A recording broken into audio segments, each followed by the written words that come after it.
Hey everyone, tonight we're teleporting straight into Topkapi Palace. During every sip is a coin flip o'clock. Picture Survivor, Ottoman edition, but instead of immunity idols, you win a fancy cup of is this pomegranate or plot twist poison.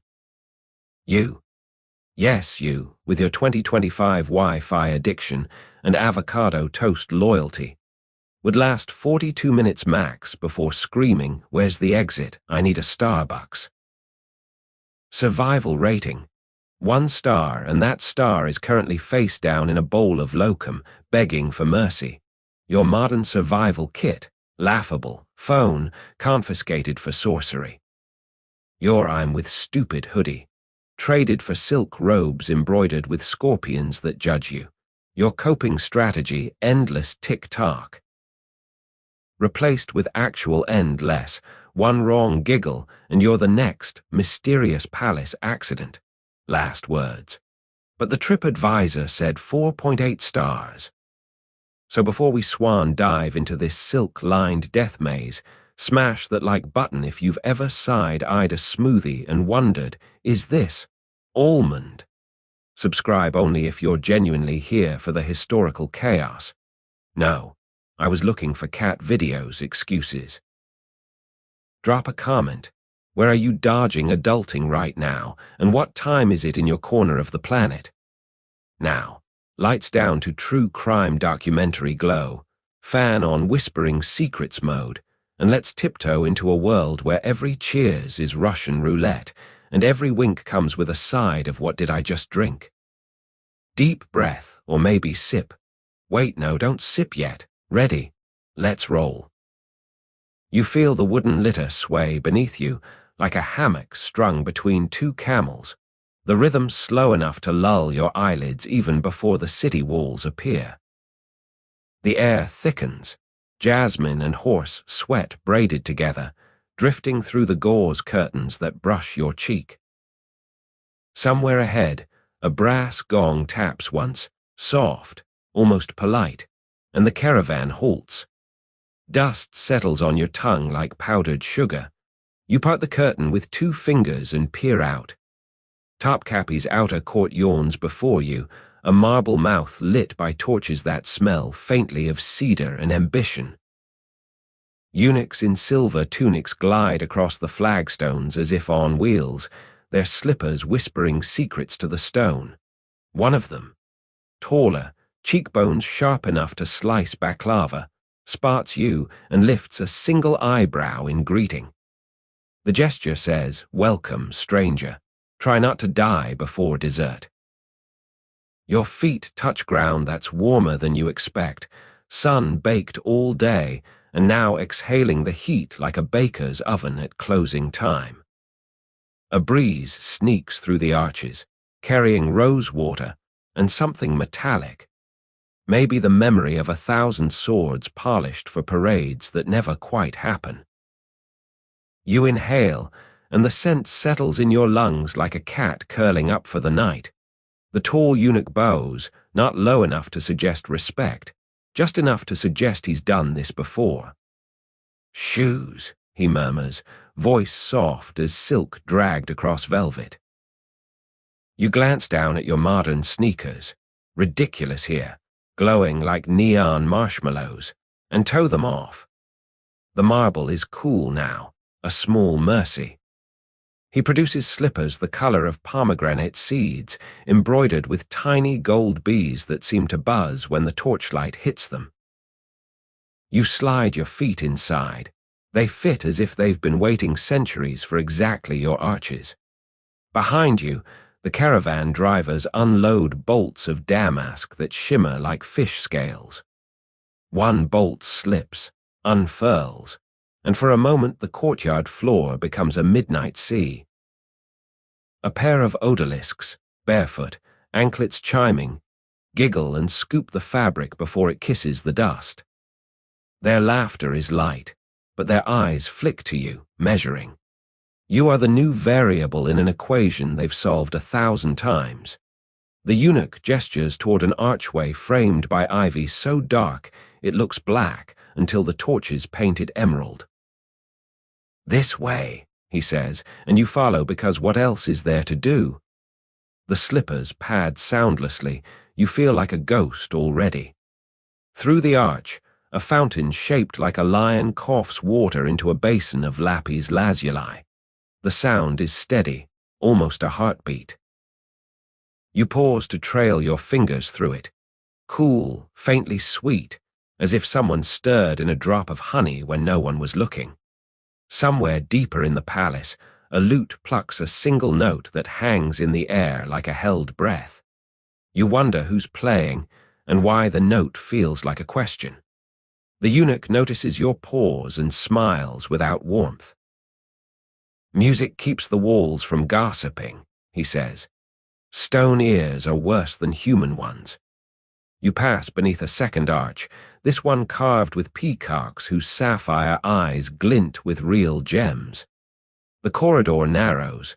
The torches here burn lower, flames licking the soot-stained ceilings.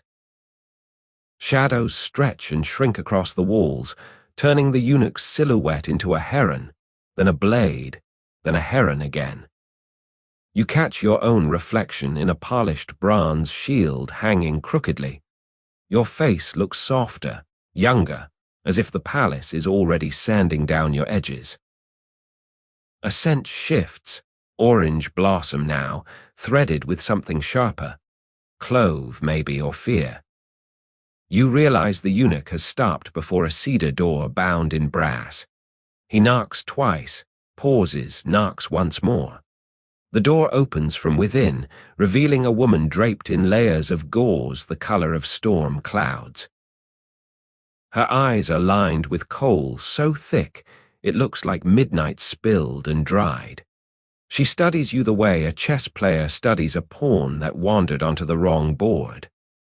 Fresh cargo, the eunuch announces, as if delivering fruit. The woman nods, steps aside. You cross the threshold into a room lit only by a single oil lamp floating in a bowl of water. The flame dances, throwing gold ripples across the ceiling. The woman closes the door with a click that sounds final, like the snap of a locket. You stand on a carpet so thick your ankles disappear. The air is warmer here, heavy with a tar of roses and the faint sweetness of dried figs. A low table holds a silver tray, 3 crystal cups, each filled with a different sherbet, pomegranate, tamarind, and something pale green that smells like melon left in moonlight. The woman lifts the green one, swirls it so the liquid catches the lamp's glow. Tiny bubbles rise and pop, each pop a soft sigh.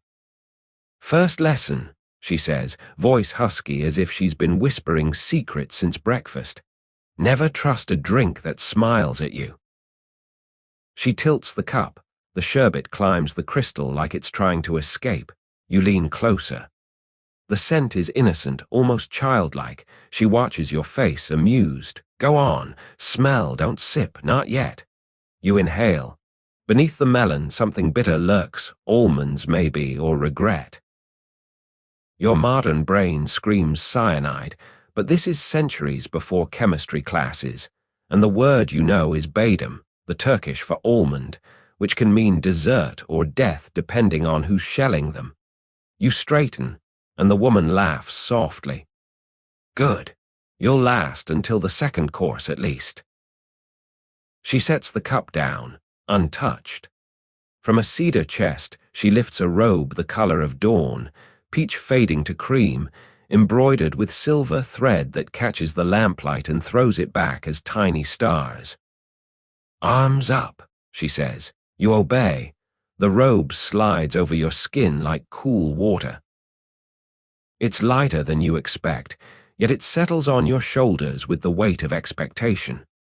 Somewhere beyond the walls, a nightingale tries a single trill and thinks better of it. The silence that follows feels curated, like the palace itself is holding its breath. The woman adjusts a fold at your throat, her fingers quick and impersonal. You'll do, she says. For now. She steps back, surveys her work. You catch another glimpse of yourself in a tall mirror framed in mother-of-pearl, robes floating, eyes wide, looking like a postcard from a dream you're not sure you ordered. The eunuch reappears in the doorway as if summoned by the mirror's reflection. "Time," he says simply. The woman nods, presses something small and cold into your palm, a single silver coin, warm from her skin. You close your fingers around it. The metal is etched with a tiny tulip. "For luck," she whispers, "or for the ferryman. Hard to tell here." You follow the eunuch back into the corridor. The lamp's glow fades behind you, replaced by the deeper dark of the palace proper. Your slippers whisper again, but now the sound feels like a countdown. Somewhere ahead, the lute has found its courage and plucks a melody slow enough to walk to. You match your steps to it. 1, 2, pause, until the music and your heartbeat are the same lazy rhythm. The air cools. You smell water again, and something greener, myrtle maybe, or the promise of gardens you haven't earned yet. The eunuch stops before another door, this one painted with scenes of hunting leopards and women holding fans made of peacock feathers. He doesn't knock. Instead, he presses his palm to a carved lotus, and the door swings inward on silent hinges. You step through, and the door closes behind you with the soft finality of a book you're not allowed to reread. The room beyond is larger, domed, the ceiling lost in shadow. Braziers glow like sleepy dragons, casting pools of light on cushions the color of pomegranates and midnight. Somewhere, water trickles over stone. You realize you're not alone. Figures move at the edges of the light, silk rustling like leaves before rain. The eunuch is gone. You stand in the center of the carpet, coin still warm in your fist, robe floating around your ankles. A voice, female, amused, drifts from the shadows. "Welcome to the game, little star. Try not to flicker out before the candles do." You exhale, and the sound is swallowed by the dome. The lute has stopped. In its place, the soft clink of crystal against crystal. Someone is pouring sherbet. You hope it's the melon one. You hope it isn't. Both hopes feel equally dangerous and equally delicious. The silver-tunicked eunuch, your personal shadow now, reappears at your elbow as if he never left, guiding you deeper into the corridor where the air turns cooler and smells faintly of parchment and candle smoke. Your new slippers pad along a runner of indigo will so plush your toes disappear with every step, like walking on midnight clouds. Somewhere ahead, a door sighs open, exhaling a breath of myrrh and warm wax. You cross the threshold into a chamber lit by a single chandelier of colored glass, ruby, sapphire, amber, each pane catching the candlelight and scattering it across the walls like spilled jewels. The effect is dizzying, a slow kaleidoscope that makes the room feel underwater. In the center stands a low ebony table inlaid with mother-of-pearl tulips. 3 cushions wait, one indigo, one crimson, one the pale green of new pistachios. The eunuch gestures. You choose the green because it looks least likely to bite. He kneels opposite you, folding his long frame with the grace of a heron settling on one leg. From the folds of his tunic, he produces a small cedar box. The lid lifts with a sigh, revealing a single strip of silk the color of storm clouds. "First rule," he says, voice low enough that the chandelier's crystals seem to lean in to listen. "Never speak the Sultan's name aloud. Not here. Not ever." He drapes the silk across the table between you. It lands like a sleeping cat. You nod, unsure whether to speak at all now. He smiles. Actually smiles, the first real one you've seen, and it transforms his face from blade to bridge. "Good. Silence is a currency here. Spend it wisely." He lifts the silk, folds it into a perfect square, then unfolds it again. The fabric is embroidered with tiny silver eyes, hundreds of them. You feel watched by thread. Second rule, he continues, producing a second strip, this one gold. Never look directly at the Sultan unless he looks at you first. Eyes are doors. Some doors must stay locked. He lays the gold silk atop the grey. The colors clash like sunrise arguing with dusk. You wonder if that's intentional. A soft chime sounds from somewhere behind the walls. 3 notes, descending like water dripping into a copper bowl. The eunuch's posture shifts. The heron becomes a hawk. Third rule, he says, voice dropping to a murmur that tickles your ear. Never refuse a drink offered by a cadin. Refusal is treason. Acceptance is negotiable. He produces a tiny crystal cup no bigger than a thimble, filled with a liquid the color of liquid moonlight. He sets it on the gold silk. It trembles, though nothing moves. You stare at the cup. The liquid inside catches the chandelier's colors and throws them back as tiny rainbows. It's only water, he says, reading your face. Today. The word today hangs between you like a guillotine draped in velvet. He lifts the cup, tilts it to his lips, but does not drink. Instead, he lets a single drop fall onto the silk. Where it lands, the gold darkens to bruise purple. See, he says, even water leaves a mark. He folds the silk again, trapping the stain inside. Everything here stains. Fabric, reputation, skin. He tucks the bundle into his sleeve as if pocketing evidence. From a side table he lifts a shallow bowl of rosewater. The surface is so still it might be glass. Hands, he says, you extend yours. He dips a linen cloth, wrings it once, and the excess water falls back into the bowl with a sound like distant rain. The cloth is warm. He wipes your palms, between your fingers, the inside of your wrists. Slow, methodical, the way you'd clean a blade before a duel. The scent rises, damask rose, a hint of lemon, something greener underneath. Your skin tingles. Fourth rule, he murmurs, not looking up from his work. Never trust the scent of roses. They grow beside nightshade here. Same soil, same sun, different hearts. He releases your hands. They feel lighter, as if he's lifted a weight you didn't know you carried. A second chime. 2 notes this time, rising. The eunuch stands in one fluid motion. Time to practice, he says. He gestures to a space cleared in the center of the carpet. You rise. The cushions sigh behind you. He positions you facing a tall screen of carved ivory, its latticework so delicate it looks like frozen lace. Behind it, shadows move, 3, maybe 4 figures, silent, deliberate. Bow, he says. You bend at the waist, not too low. Too shallow, he corrects. You deepen the angle. Too eager. You straighten slightly. He nods. Better, that's the bow of someone who might live to see breakfast.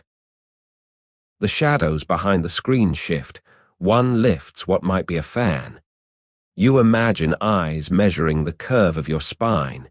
He steps behind you, adjusts your shoulders with 2 fingers. Imagine the Sultan is there, he whispers. Imagine he is bored. Boredom is more dangerous than anger here. You picture a man on a divan, heavy-lidded, rings flashing as he turns a grape between his fingers. The image feels real enough to smell the grape's dust. Fifth rule, the eunuch says, circling you now. Never laugh unless the Sultan laughs first. Laughter is a mirror. If his face doesn't reflect it, yours shatters.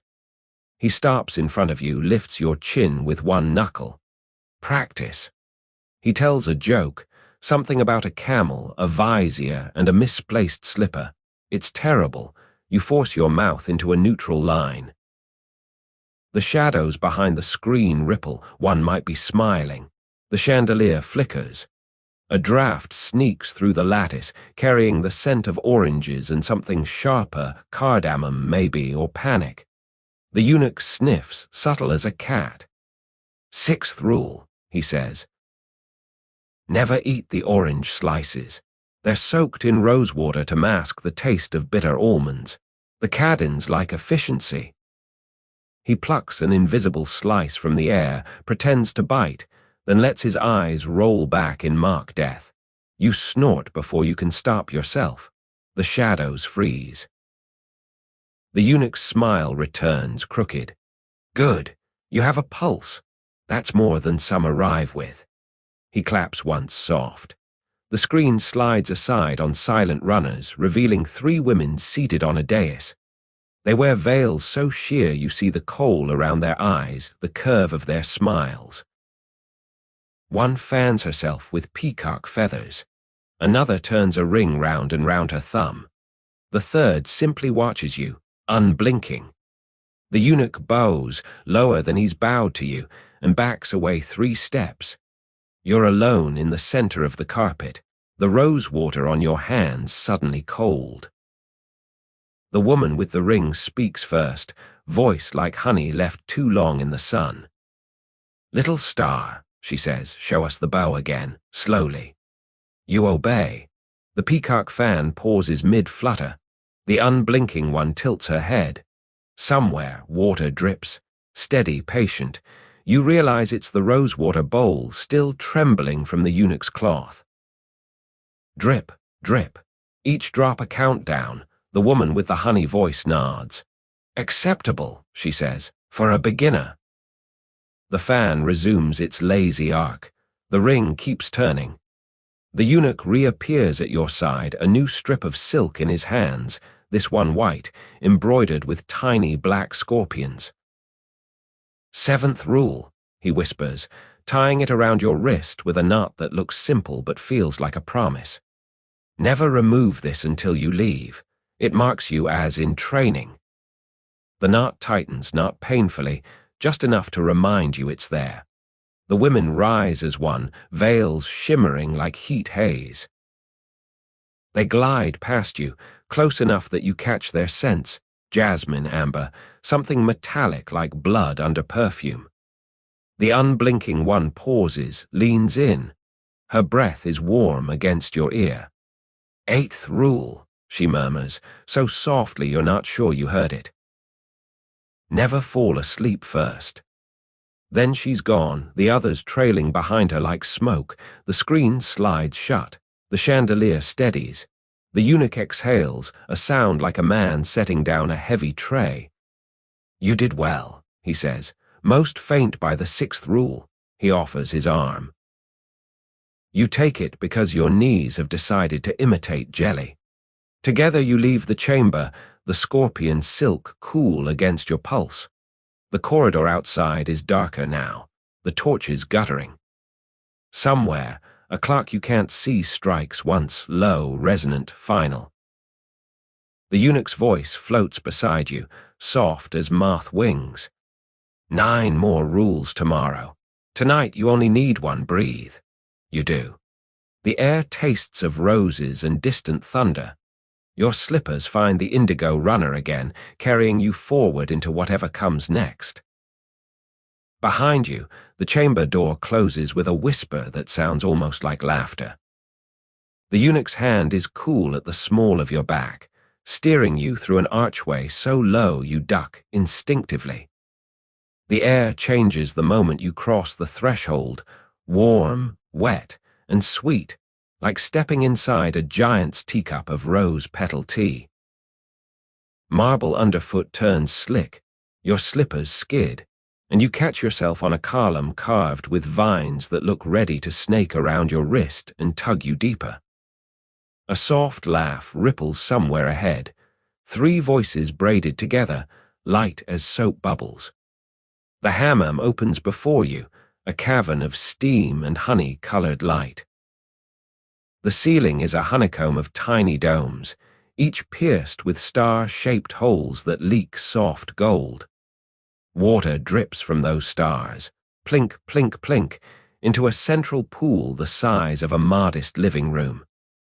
The surface shivers with every drop, sending rings outward like gossip. Around the pool, low marble benches gleam wetly. Copper bowls the size of satellite dishes wait on tripods, filled with water so hot it hisses gently to itself. 3 odalisks rise from the mist like mermaids who traded tails for towels. Their skin glistens, their hair is twisted up in loose knots pinned with jasmine blossoms that droop, heavy with steam. The tallest, cheekbones sharp enough to slice fruit, claps once. The sound bounces off the domes and returns softer, like an echo that's learned manners. "Strip," she says, not unkindly. "Clothes are for people who still have secrets." You hesitate. Modern reflexes scream privacy, but the steam is already peeling away layers you didn't know you wore. The eunuch has vanished, poof, like a magic trick with better timing. You're alone with the mermaids. The shortest one, dimples flashing, steps forward and tugs at the sash of your robe. The knot unravels as if it's been waiting for permission. The peach silk sighs to the floor in a puddle of dawn.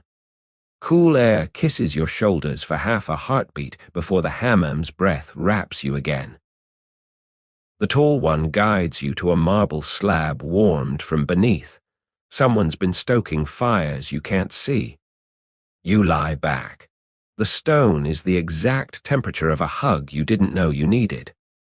Above, the star holes pulse gently, as if the sky itself is breathing with you. A copper ladle appears, brimming with water scented so intensely of roses you taste it on the back of your tongue. The dimpled odalisk tips it slowly over your collarbones. The stream is hot, then cool where the air kisses it, then hot again. You exhale a sound you didn't plan, a soft, involuntary "oh." The third odalisk, quiet until now, chuckles. "First time?" she asks. Her voice is low, like someone reading bedtime stories to adults. You nod.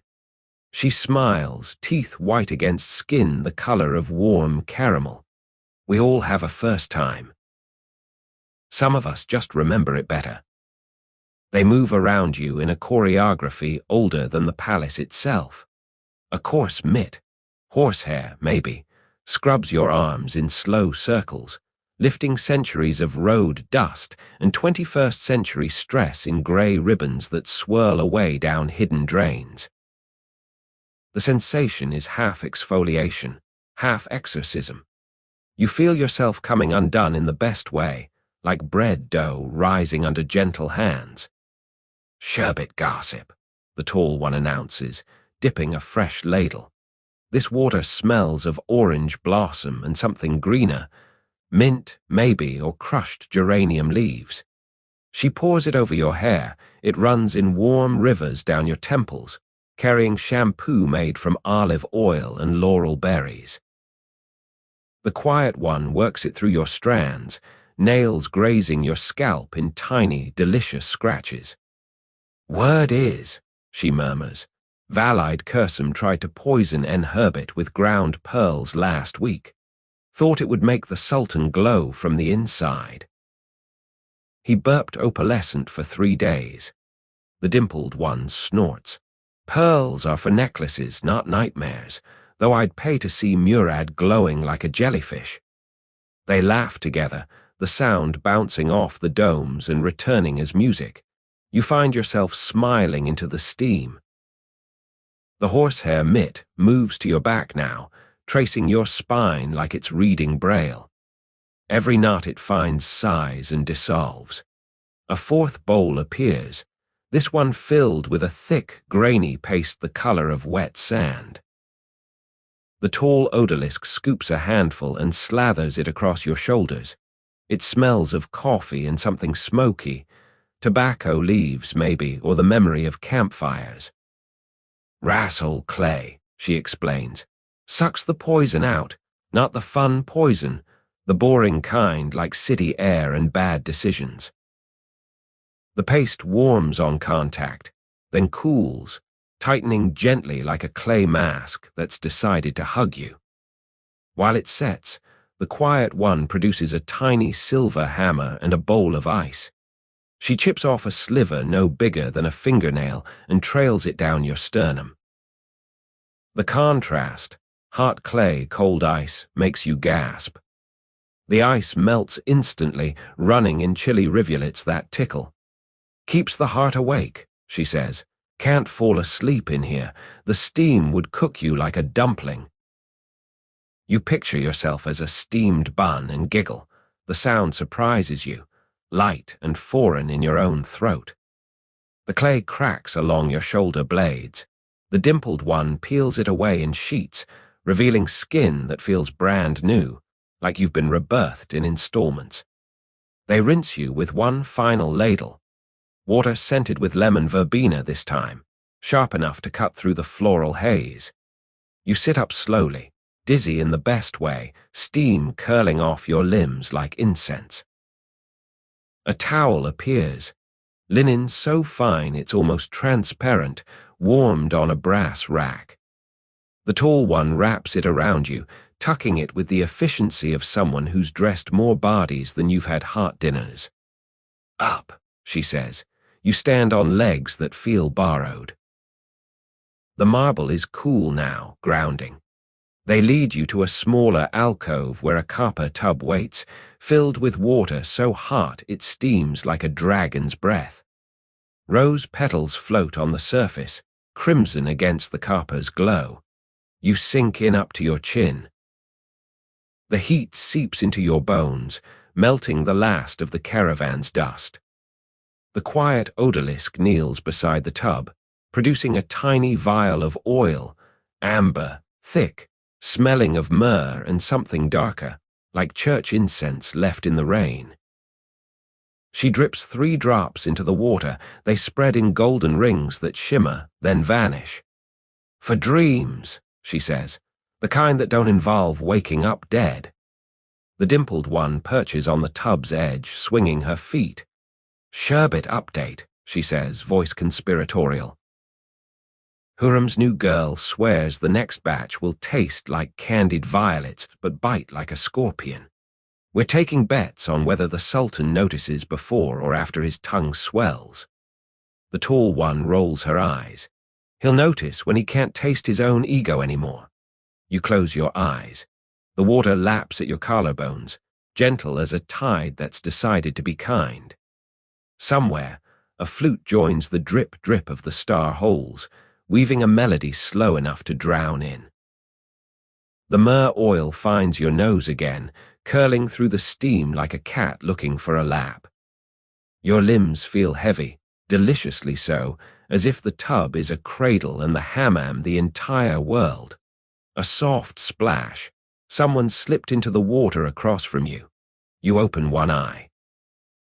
The quiet odalisque, hair unbound now, floating around her shoulders like ink in milk. She smiles, small and secret. Last rule of the hammam, she whispers. Never ask what's in the sherbet. Just decide how much you're willing to risk for the next sip. The flute fades.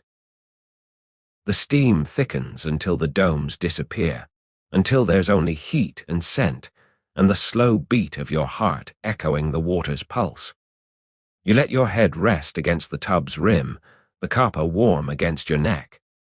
Somewhere beyond the walls, the palace schemes and simmers, but here there is only this, rose petals, myrrh, and 3 mermaids who have decided you're worth scrubbing clean. The water cools by degrees, the way a summer evening cools when the sun finally gives up. The tall one lifts a fresh towel, larger this time, embroidered with tiny silver fish. You step out. The air kisses your damp skin, raising goosebumps that feel like applause.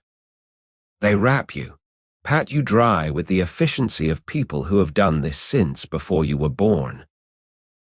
Your old robe waits on a hook, but they produce a new one, emerald silk, shot through with gold thread that catches the lantern light and throws it back as tiny fish scales. The quiet one ties the sash with a bow that looks innocent, but feels like a knot in a magician's trick. For the next round, she says, you don't ask what the next round is. Some questions are better left floating in the steam. They lead you to a low bench where a tray waits, a single glass of sherbet, pale pink, sweating gently. A tiny silver spoon rests beside it. The dimpled one winks. Practice, she says. Taste, don't swallow, yet. You lift the glass. The sherbet smells of pomegranate and something metallic underneath, like a promise wrapped in fruit. You touch it to your lips. The flavor blooms, bright and dangerous, then fades, leaving only the question of how much you're willing to risk for the next sip. The hammam doors open with a sigh, exhaling you back into the corridor's cooler breath. The eunuch waits, expression unreadable. Behind you, the mermaid's laughter fades like a radio station losing signal. You step forward, emerald silk whispering, skin still humming with heat and myrrh, and the faint, lingering taste of pomegranate that might be poison and might be dessert. The corridor beyond the hammam is cooler, but the heat clings to your skin like a secret you're not ready to tell. Your bare feet, slippers abandoned somewhere between steam and rose petals, find a new runner, this one woven with a pattern of nightingales so lifelike you half expect them to flutter off the wool. The eunuch walks half a step ahead, his silver tunic catching stray flickers from wall sconces shaped like lotus buds. Each flame is trimmed so precisely that the light feels curated, like a museum exhibit titled Danger, but make it fashion. He stops before a pair of doors inlaid with ivory and ebony in a checkerboard so fine it hurts to focus on. A tiny brass latch shaped like a peacock's foot clicks under his thumb, and the doors part with the soft sigh of silk sliding over skin. You step through into a room that smells of cedar, starch, and the faint metallic tang of ambition being pressed into fabric. The wardrobe chamber stretches longer than seems architecturally polite, its ceiling lost in shadow. Racks of robes line the walls like soldiers at a very colorful parade, emerald, saffron, indigo shot through with gold, crimson so deep it looks wet. Between the racks, mirrors stand at odd angles, reflecting you into infinity, each version of you wearing a slightly different expression of what have I walked into. A single chandelier hangs low, its candles unlit. Instead, light spills from a dozen glass globes filled with fireflies that drift lazily, bumping gently against the glass like tiny drunk lanterns. 3 women wait in the center, seated on stools carved to look like elephants. The eldest, hair silver as moonlight on water, holds a measuring tape that glitters like liquid mercury. The second, younger, cradles a pincushion shaped like a sleeping cat, needles bristle from its back like quills. The third, barely more than a girl, balances a tray of pearl buttons that clack softly whenever she breathes. They look up as one. Their smiles are polite, but their eyes are doing inventory. Arms out, the silver-haired one says, voice crisp as starched linen. You obey. The tape loops around your shoulders, your ribs, the span of your wrist with the efficiency of someone who's measured more bodies than a coroner. 37 inches, she announces to no one in particular. The girl with the pearls scribbles on a slate with a piece of chalk that leaves a faint scent of rain. The younger woman circles you, head tilted. Narrow shoulders, she murmurs. Good for the new cut, makes the waist look borrowed. She plucks a robe from the nearest rack, gossamer the color of dawn mist, embroidered with silver vines that climb from hem to collar like they're trying to escape. She holds it against you. The fabric is so sheer you see the outline of your own hand through it. This one votes for Hurrem's faction, she says. She likes her girls to look like moonlit ghosts, Easier to haunt the Sultan's dreams. The silver-haired one snorts. Hurrem's ghosts end up actual ghosts. Try this. She lifts a heavier robe, deep sapphire, lined with cloth of gold so fine it feels like wearing sunlight. Nabanu's colors. Subtle power. The kind that doesn't need to shout before it stabs. The girl with the pearls nods solemnly, as if robes are manifestos. You stand very still while they debate your political future via thread count. The fireflies bump against their globes, casting moving constellations across the mirrors. In one reflection, you catch the younger woman slipping a tiny folded paper into the sapphire robe's hem. She meets your eyes in the glass and winks, quick conspiratorial.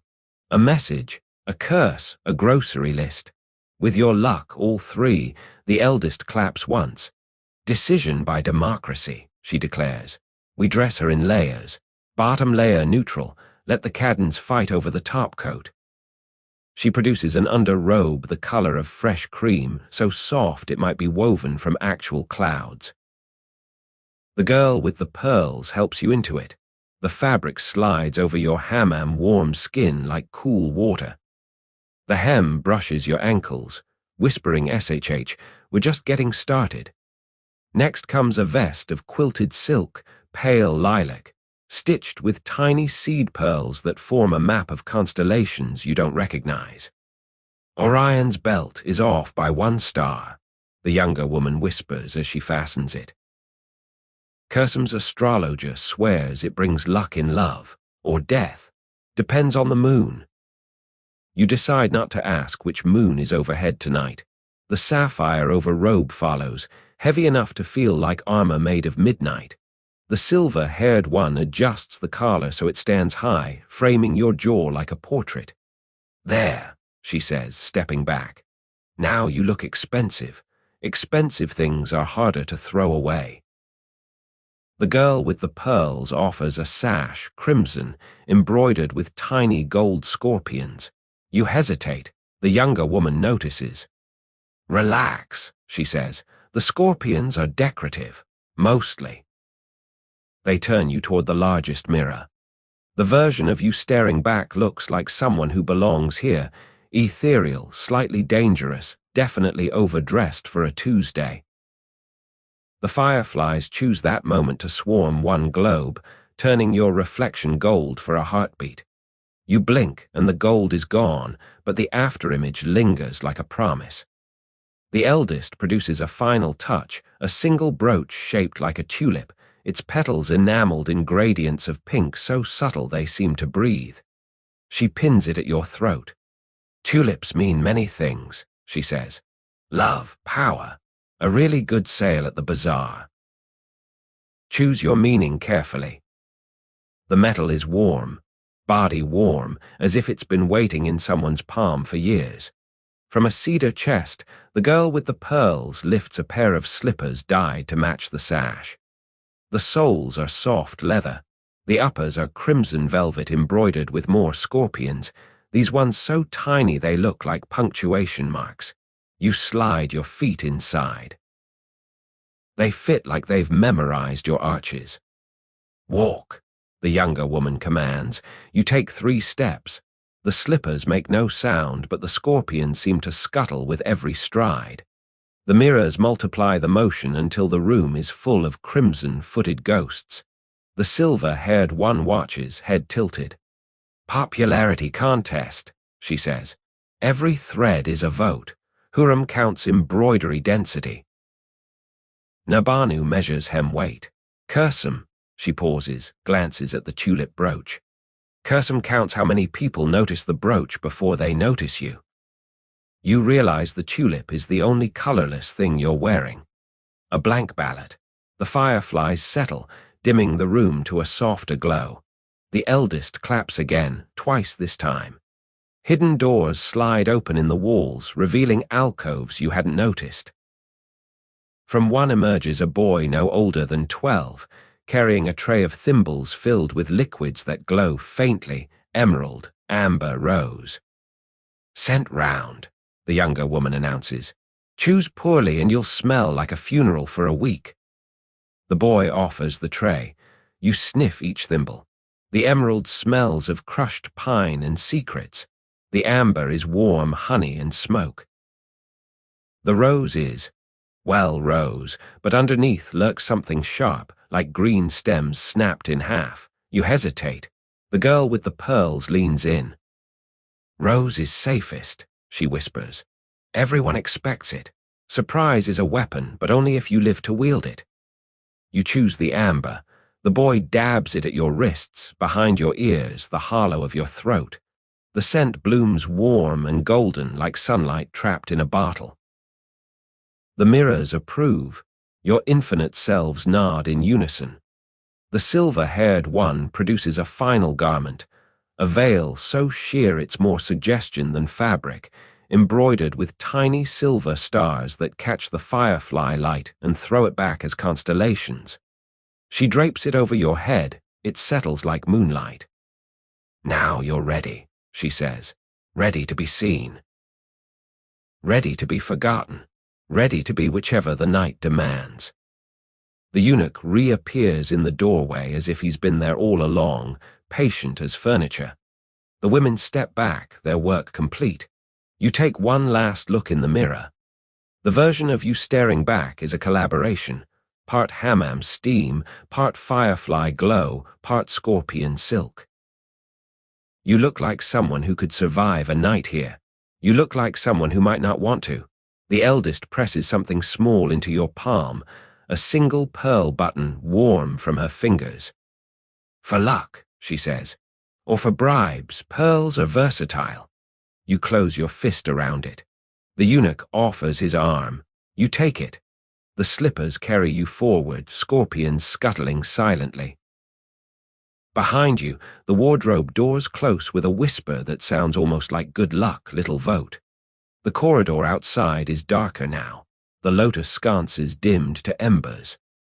Somewhere, a nightingale tries a single note and thinks better of it. Your amber scent trails behind you like a golden thread, marking your path through the palace's endless maze.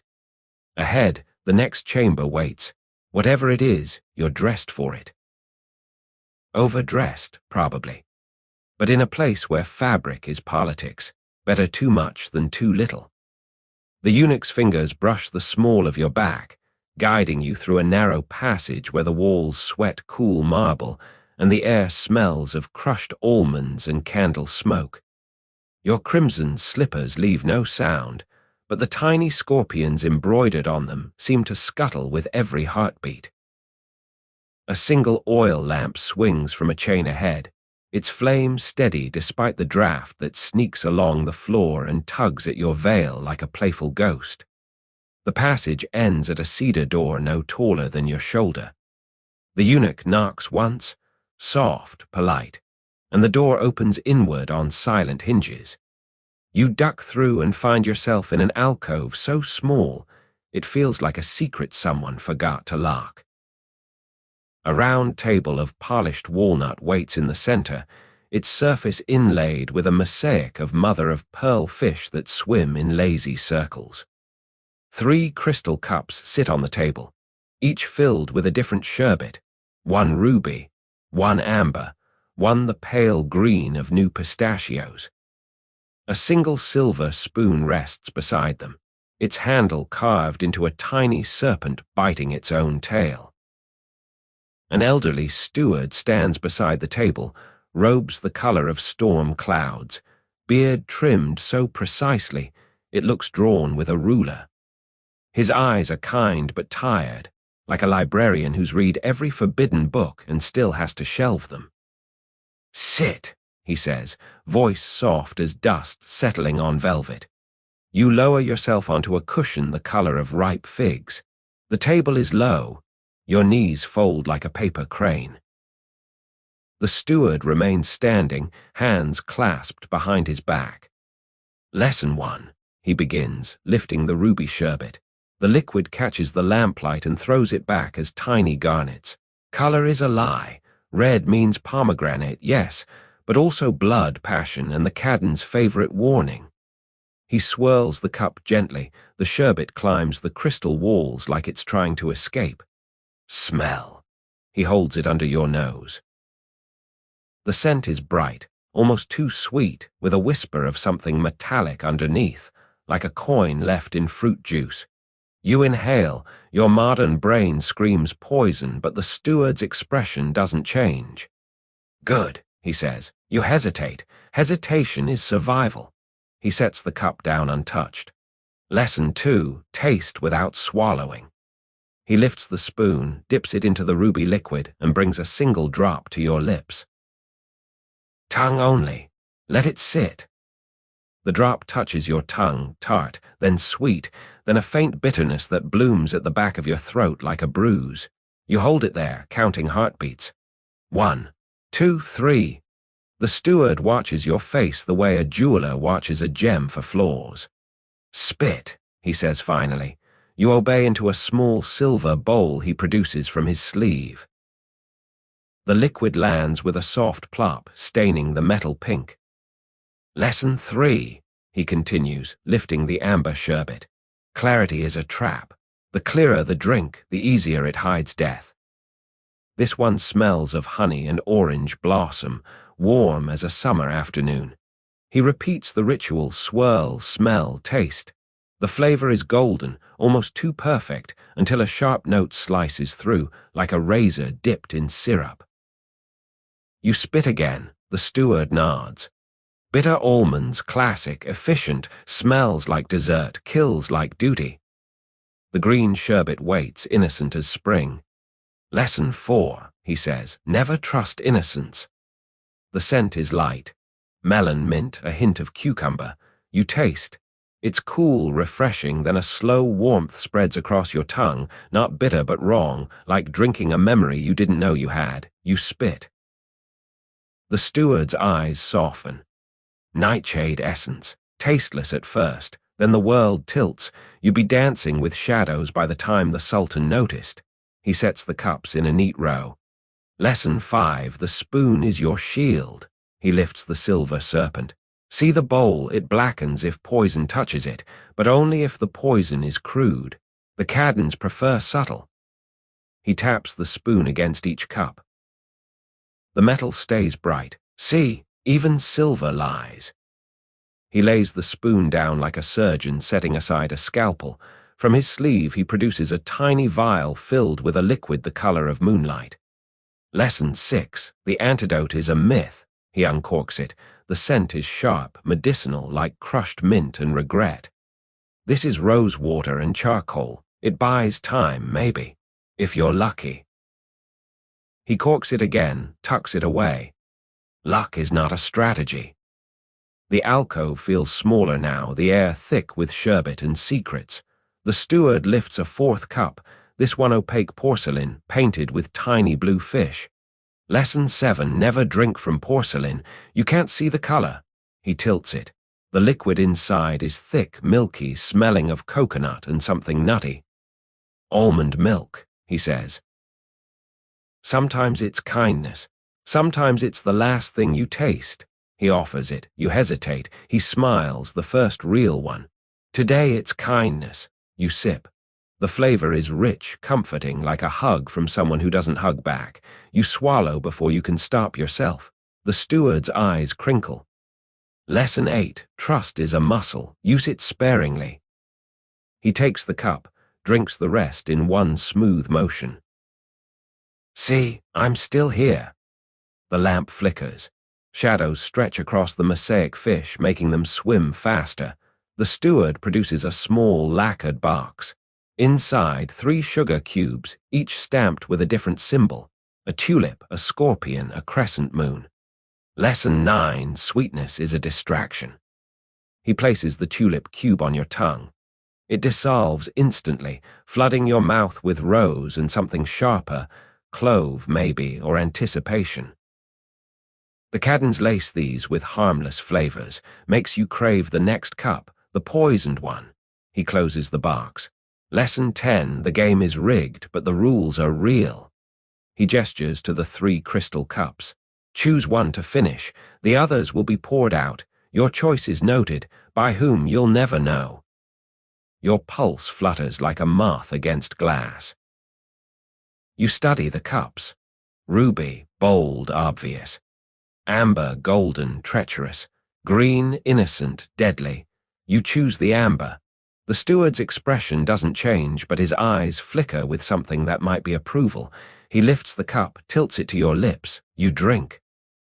The honey-orange flavor fills your mouth, the razor note faint but present. You swallow. The steward watches your throat move. Lesson 11, he says softly. Sometimes the poison is surviving. He sets the empty cup down. The rest follow, ruby and green poured into the silver bowl, swirling together into a bruise-colored puddle. The alcove door opens. Cool air rushes in, carrying the scent of jasmine and distant music. The steward bows, low and formal. You've passed the first test, he says. The second is living with your choice. He presses something into your palm, a single sugar cube, the scorpion stamp. For later, he says, when you need to remember what sweetness costs. You step back into the corridor. The eunuch waits, expression unreadable. Your lips still taste of honey and razor. The scorpion cube is warm in your fist, dissolving slowly against your skin. Ahead, the palace hums with unseen eyes and unspoken rules. You walk forward, amber sherbet settling in your stomach like a promise you're not sure you want to keep. The eunuch's hand settles between your shoulder blades, a cool coin of pressure that keeps you moving forward. The corridor widens into a vaulted hall where the air smells of polished cedar and the faint, sweet rot of too many roses left too long in water.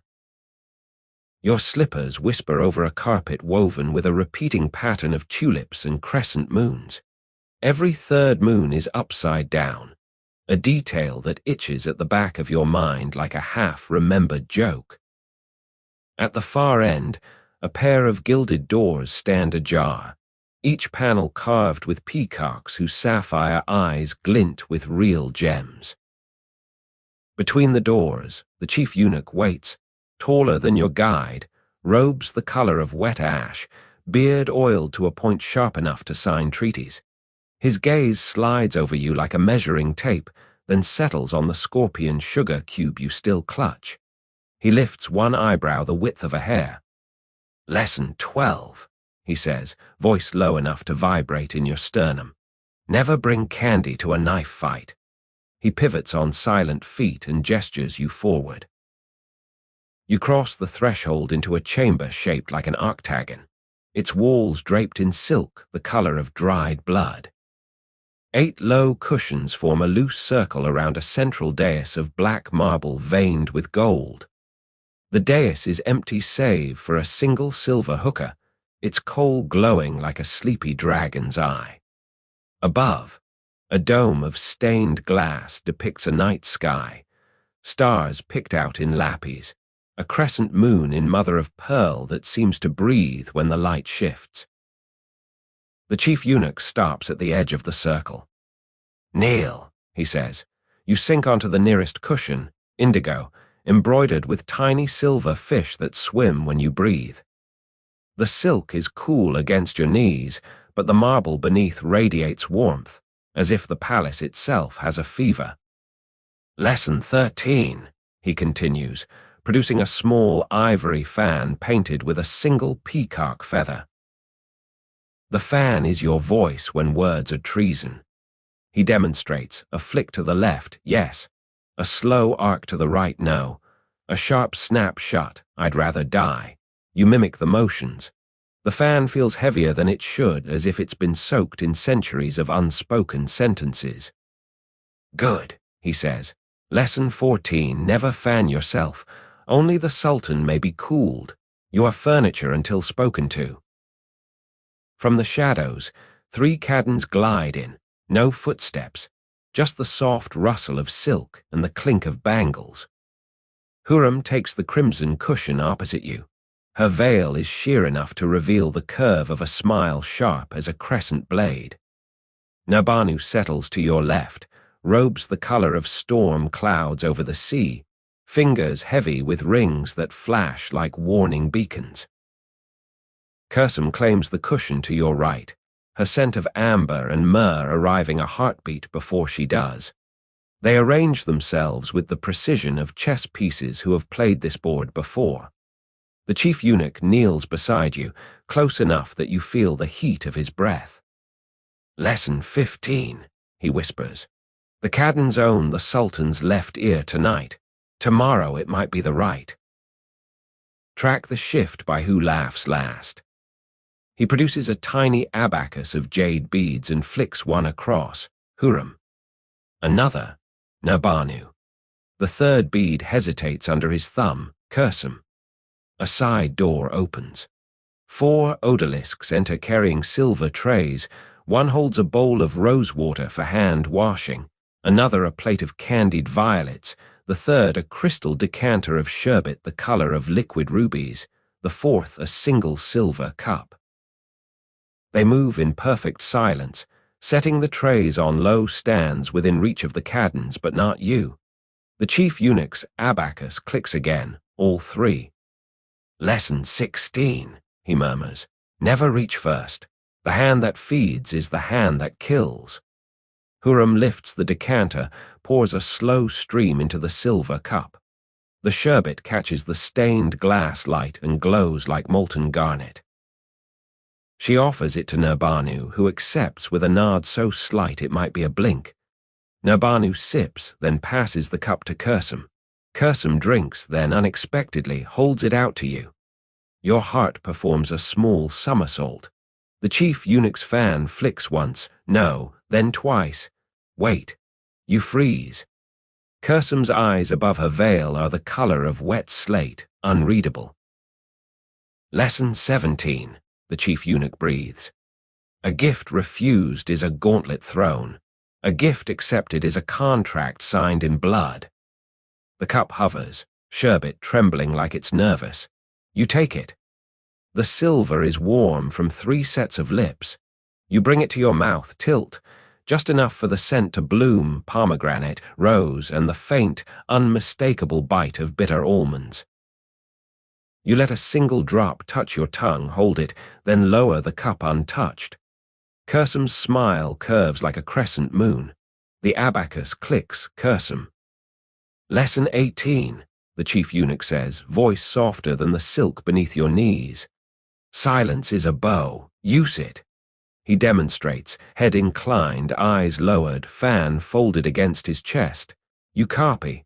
The Cadans watch.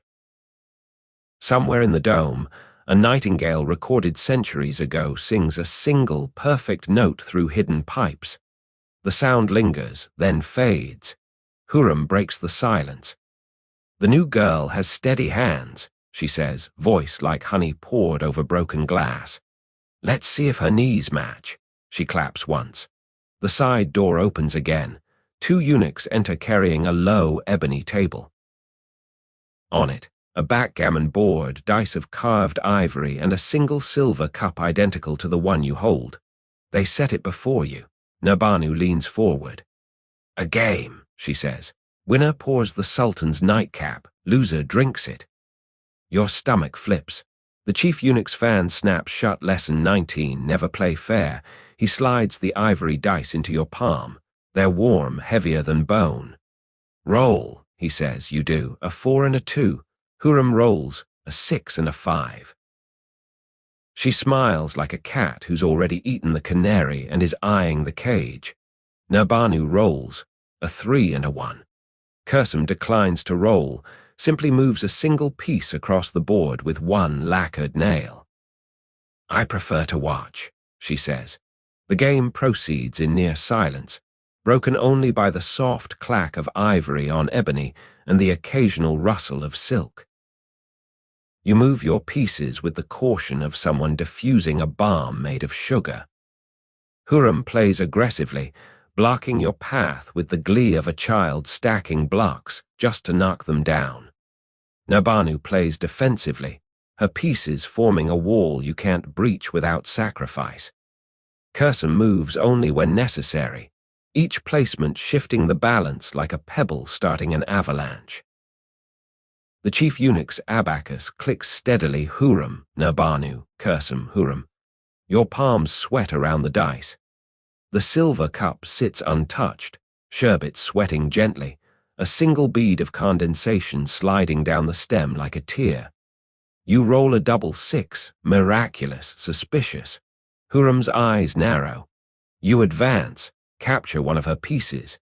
The captured ivory lands beside the cup with a soft clink that sounds like a verdict. Kursum moves last. Her final piece slides home with the inevitability of a closing door. The board is hers. She lifts the silver cup, swirls it once, and offers it to you. Lesson 20, the chief eunuch whispers, so low only you hear. The loser pours, the winner drinks. The watcher decides who lives. Your throat is dry as parchment. You take the cup. The sherbet smells of pomegranate and almonds and something darker, regret, maybe, or the memory of every bad decision you've ever made. You raise it to your lips. The Cadins watch. The stained glass moon above seems to hold its breath. You tilt the cup, just enough for the liquid to touch your lower lip, then lower it again. Kursum's smile widens, approving. The abacus clicks once, draw. The chief eunuch rises in one fluid motion. Enough, he says. The Cadins stand, veils shimmering like heat haze. They glide out the way they came, leaving only the scent of amber, myrrh, and the faint metallic tang of a game that hasn't ended. The ebony table is cleared with the efficiency of stager hands between acts. Your left kneeling on indigo silk, dice warm in your fist, sherbet untouched but promised. The chief eunuch offers his hand. You take it. Your knees protest as you rise, but the cushion sighs beneath you like it's relieved to be empty. Lesson 21, he says, guiding you toward a side door you hadn't noticed. Etiquette is a dance. Tonight you kept the rhythm. Tomorrow the music changes. He presses the ivory fan into your palm. Keep this. You'll need it when words fail. The door opens onto a moonlit corridor where lanterns sway like sleepy fireflies. Your slippers find the runner again, tulips and upside-down moons leading you forward. The taste of pomegranate lingers on your lip, sweet, sharp, undecided. Behind you, the octagonal chamber dims, the stained glass moon fading to a ghost. Ahead, the palace breathes, waiting for your next step in a dance you're only beginning to learn. The ivory fan feels heavier than it should, as if it has absorbed every unsaid word from the octagonal chamber. You tuck it into the sash at your waist, the peacock feather brushing your hip like a conspirator's whisper. The chief eunuch has melted into the shadows. In his place, a younger attendant appears, barely more than a boy, robes the color of fresh cream, eyes bright with the kind of curiosity that gets people promoted or poisoned. He offers his arm with a shy smile. You take it. The corridor ahead is open to the night, arched windows letting in a breeze that smells of salt and cypress. You step onto a balcony that overlooks the court of favorites, a sunken garden lit by lanterns hung from invisible wires. They drift at different heights, swaying gently, so the light moves like schools of golden fish.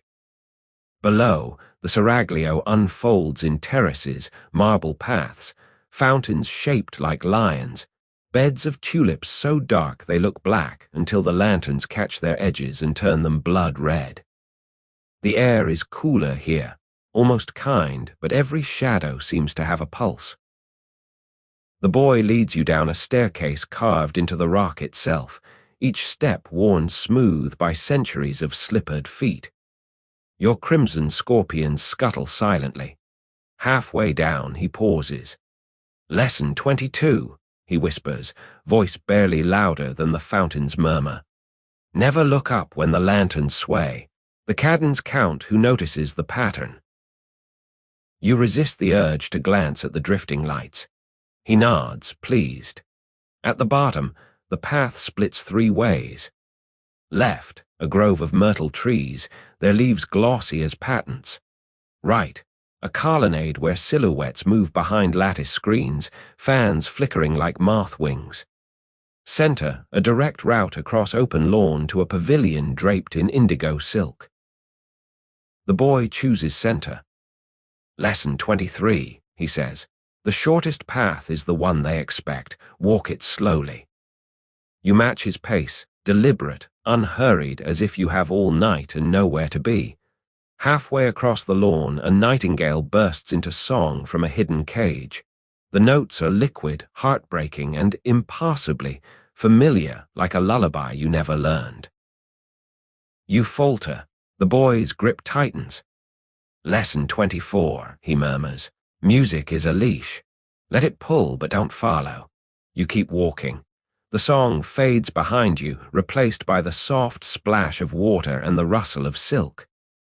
The pavilion looms closer, its indigo drapes stirring as if breathing. Lanterns inside glow amber, turning the fabric translucent. You see shadows moving within, tall, short, curved, sharp. The boy stops at the threshold. Lesson 25, he says, releasing your arm. Enter alone. The Cadins measure your gait the way sailors measure wind. He bows, low and formal, then vanishes into the myrtle grove as if the night swallowed him whole. You draw a breath that tastes of salt and crushed petals, then part the indigo silk. The fabric is cool against your fingers, heavy with embroidery, heavy enough to hide a dagger, light enough to forget it's there. You step inside. The pavilion is larger than it looked from outside, a single room open on 3 sides to the garden. Low tables of ebony and mother of pearl form a loose circle around a fountain shaped like a lotus, its petals carved from rose quartz. Water trickles from the center, catching the lantern light and throwing it back as tiny rainbows. Cushions in every shade of twilight are scattered like afterthoughts. The air is thick with a tar of roses, oud, and something sharper, cardamom maybe, or the edge of a blade being whetted. 3 Cadins wait, but not the 3 you met earlier. These are younger, less veiled, their eyes lined with kohl that makes them look like cats who have learned to walk upright. The tallest lounges on a cushion of midnight blue, a hookah pipe coiled in her lap like a sleeping serpent. The second sits cross-legged, rolling dice between her fingers, ivory, identical to the ones from the backgammon game. The third stands by the fountain, trailing her fingers through the water, watching the ripples as if reading tea leaves. They turn as one. The tallest smiles first, slow and lazy. "Little star," she says, voice like smoke curling from the hookah. "You're late." The moon's already bored. She gestures to a cushion opposite her, pale lilac, embroidered with tiny silver fish. You sit. The cushion sighs beneath you, warm from someone else's body heat. Lesson 26, the dice roller says, not looking up. Never sit where the light hits your face first. Shadows are kinder. She flicks a die, it lands on 6, spins, stops. You shift slightly so the lantern behind you paints your profile in half-darkness. The fountain girl laughs softly.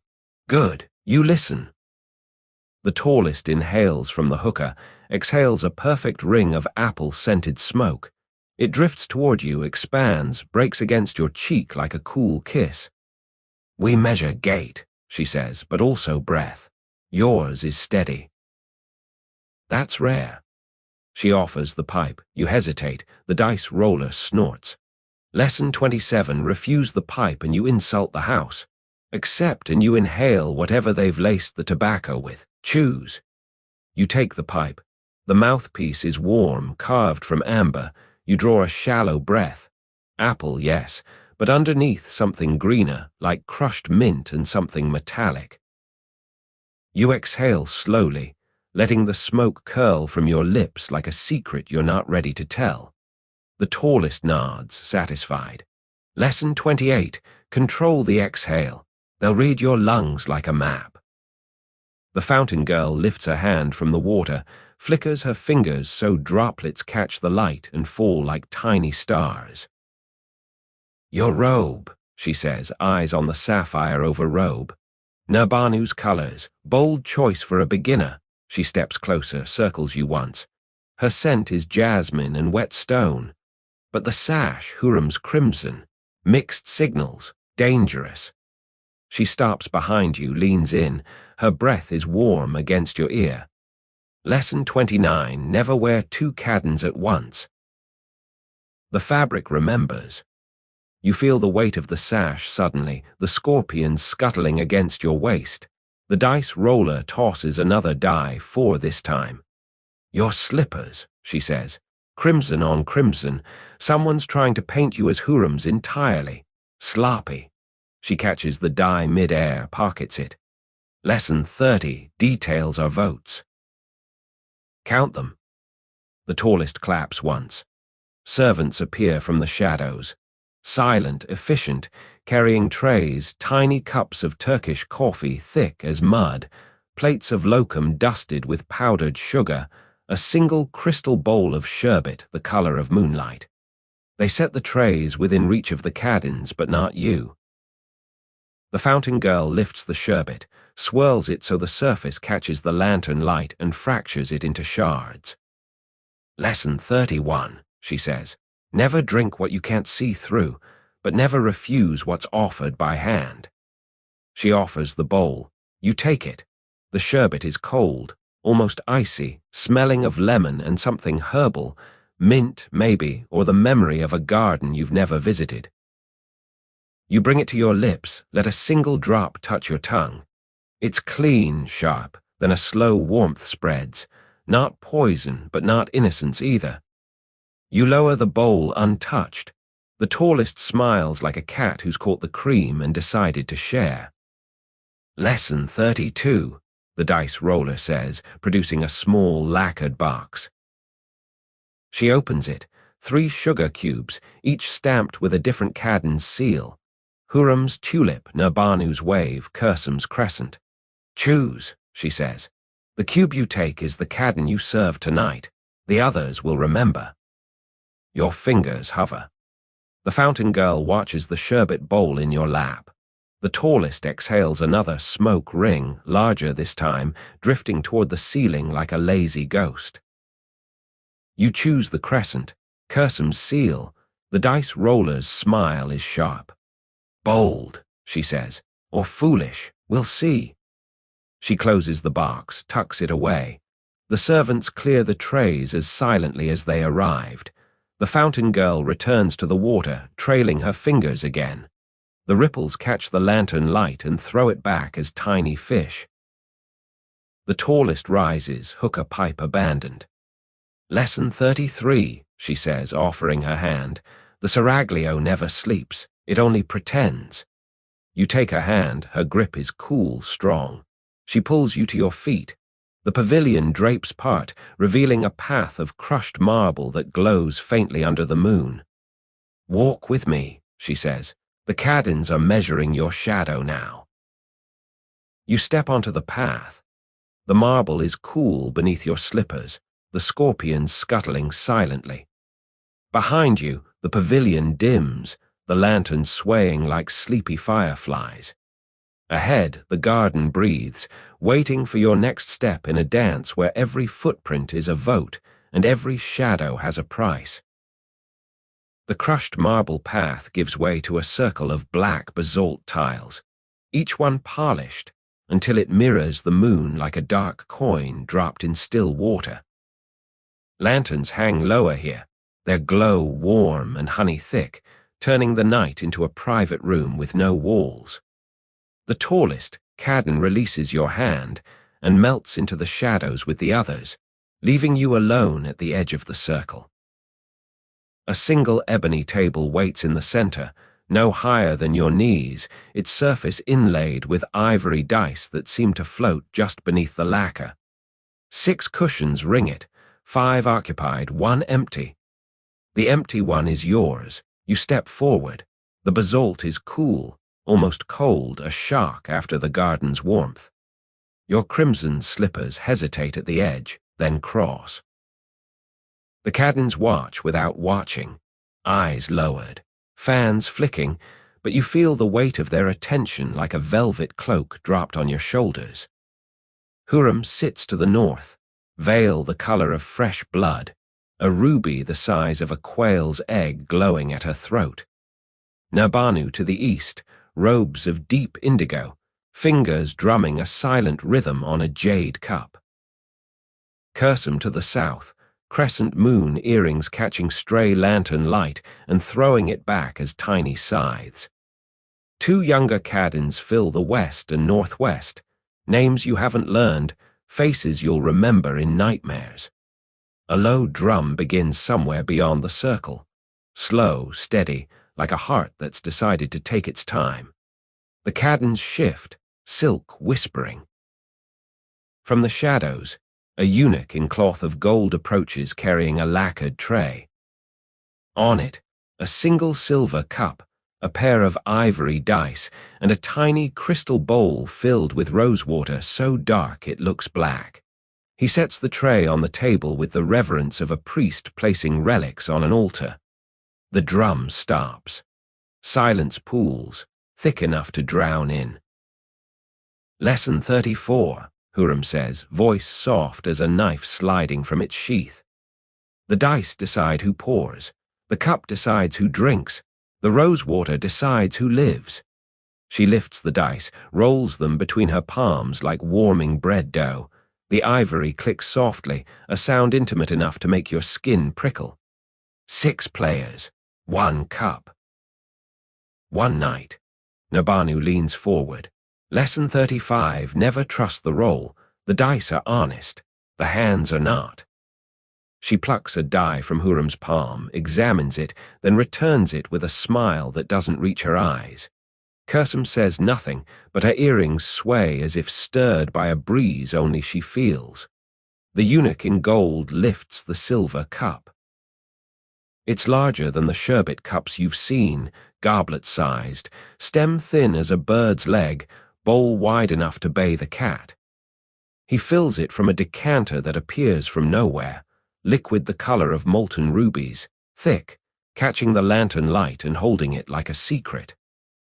The scent rises, pomegranate, yes, but laced with something darker, like earth after rain and the memory of iron.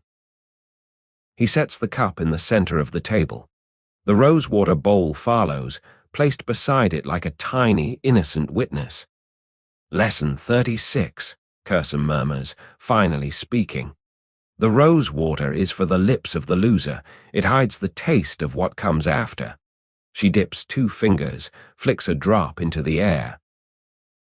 It catches the light, falls, lands on the ebony with a soft plink that sounds like a coin dropped in a wishing well.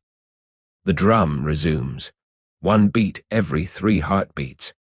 The cadins pick up the rhythm with their fans, flick, pause, flick. You feel it in your chest, a second pulse. Hurrem rolls first. The dice skitter across the lacquer, 4 and 3.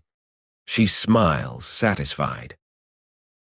Nurbanu rolls, 6 and 1.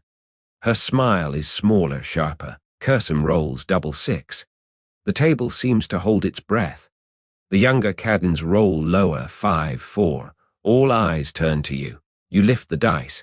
They're warm, almost hot, as if they've been sunbathing. You shake once, twice, let them fly. They bounce, spin, settle, 5 and 2. Not the highest, not the lowest. Safe, maybe. Hurrem's eyes narrow. The new girl pours, she declares. The drum stops mid-beat. The eunuch in gold lifts the decanter again, but Kursum raises a hand. Wait! She produces a tiny vial from her sleeve, glass no longer than your thumb, filled with a liquid that glows faint blue. A twist, she says. Tonight the pourer adds a drop, 1 drop. The cup is shared.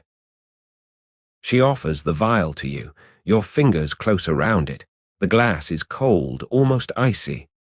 The liquid inside swirls like captured starlight. Lesson 37, Nurbanu says, voice silk over steel. Never add what you wouldn't drink yourself. You uncork the vial. The scent is sharp. Mint, yes, but also something metallic, like blood on snow. You tilt it above the cup. One drop falls, lands in the ruby liquid, spreads in a spiral of blue that fades almost instantly. The Cadins watch. The drum does not resume. Hurrem lifts the cup first. "To the Sultan's health," she says and drinks. A single sip, no more. She passes it to Nurbanu, who drinks, passes to Kursum. Kursum drinks, passes to the younger Cadins. Each sip is measured, deliberate. The cup returns to you, lighter by 5 mouthfuls, the ruby liquid now faintly tinged with blue. You bring it to your lips. The scent is stronger up close, pomegranate, mint, and the unmistakable bite of bitter almonds. You drink. The flavor blooms, bright and dangerous, then settles in your stomach like a stone wrapped in velvet. The drum starts again, faster now, urgent. The eunuch in gold lifts the rosewater bowl, offers it to Hurrem. She dips her fingers, touches them to her lips. The others follow. You do the same. The rosewater is cool, sweet, masking everything and nothing. The Cadins rise as one, silk rustling like dry leaves. They glide from the circle without a word, leaving you alone with the empty cup and the dice that suddenly look too small for the game they've played. The eunuch in gold bows. "Lesson 38, he says softly. "The night is young. The cup is not." He lifts the decanter, refills the silver goblet to the brim. The ruby liquid gleams, innocent and terrible. Round 2 begins when the drum stops. Choose your cushion wisely. You look at the circle. The indigo cushion is gone, replaced by one of pale gold. The others have shifted, colors rearranged like a kaleidoscope turned by invisible hands. You choose the gold. The drum slows, then stops. Silence rushes in, thick as honey. Somewhere in the garden, a nightingale tries a single note and thinks better of it. The Cadins return, not the same 5. New faces, new veils, new scents. The game resets, but the cup remembers. You feel the sherbet in your veins, a slow warmth that might be courage or might be the first kiss of sleep. The eunuch in gold offers the dice. You take them. They're colder now, as if the night has breathed on them. "Lesson 39, he whispers. "The roulette never ends. It only changes tables." You roll. The dice skitter, spin, settle. The drum begins again, slow, steady, patient. The night leans closer, and you lean with it, into the circle where every sip is a gamble and every breath is a bet. The drum has faded to a heartbeat you feel in your teeth. The circle of basalt tiles gleams wetly now, as though the moon itself has licked it clean.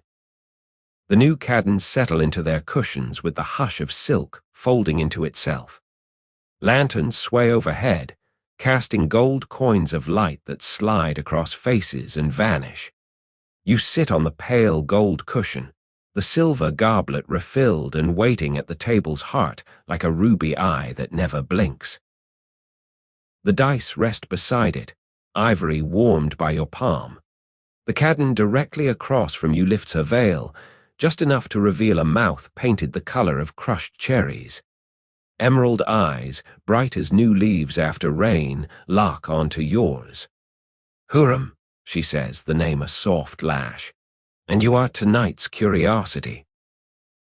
Her voice is low, amused, the kind that makes you want to laugh and apologize at the same time. She lifts the goblet, swirls it so the ruby liquid climbs the silver like a slow tide. Curiosities break easily. Try not to. To your left, the Cadin in storm cloud indigo leans forward. A single sapphire glints at her throat, catching lantern light and throwing it back as a warning. "Nurbanu," she introduces herself, voice crisp as frost on parchment. "I collect broken things. Some I mend, some I keep broken." She smiles, and it is not kind, but it is honest. Her fingers drum the table, 3 taps pause, 2 taps like a code only she understands. To your right, The cadin with crescent moon earrings tilts her head. Amber and myrrh drift from her skin, warm as a hearth you're not sure you're invited to. Cursum, she says, the name a purr. I prefer things whole, easier to predict. She lifts a tiny pearl pin from her hair, turns it so the lantern light slides along its curve. The pin is sharp enough to pick a lock or a heart. She slides it back into place with a soft snick. But predictions are boring. Surprises keep the blood moving. The remaining two cadins say nothing. One toys with a strand of ebony hair, eyes lowered. The other watches the fountain beyond the circle, lips moving in a silent count. You feel their attention like extra heartbeats stitched to your own. Huram sets the goblet down. Lesson 40, she says, rolling the dice without looking. They clatter double 4. Names are weapons. Use mine lightly. She pushes the dice toward Nurbanu, who rolls a 5 and a 1. Lesson 41, Nurbanu adds, voice dry. Numbers lie, I prefer words. She nudges the dice to Cursum. Cursum rolls without touching them, just a flick of her wrist, and the ivory spins, settles on double 6 again. The table seems to exhale. Lesson 42, she murmurs. Luck is a habit, cultivate it. She offers the dice to you. Your fingers close around them, they are warm, almost feverish. You roll 3 and 4. Safe. For now. The eunuch in gold refills the goblet from a fresh decanter. The ruby liquid is darker this time, thicker, smelling of pomegranate and something smoked, oud maybe, or the memory of a battlefield. He sets it in the center. The rosewater bowl follows, refilled, the liquid now the color of weak tea. Huram dips her fingers, touches them to her lips. To the Sultan's pleasure, she says. The others echo her, a soft chorus. You follow, the rosewater cool and cloying. Nurbanu lifts a small lacquered box, opens it to reveal 6 sugar cubes, each stamped with a different symbol: tulip, wave, crescent, scorpion, peacock, lion. Lesson 43, she says. Choose your allegiance. The cube you take is the cadin you serve tonight. The others will remember. She offers the box.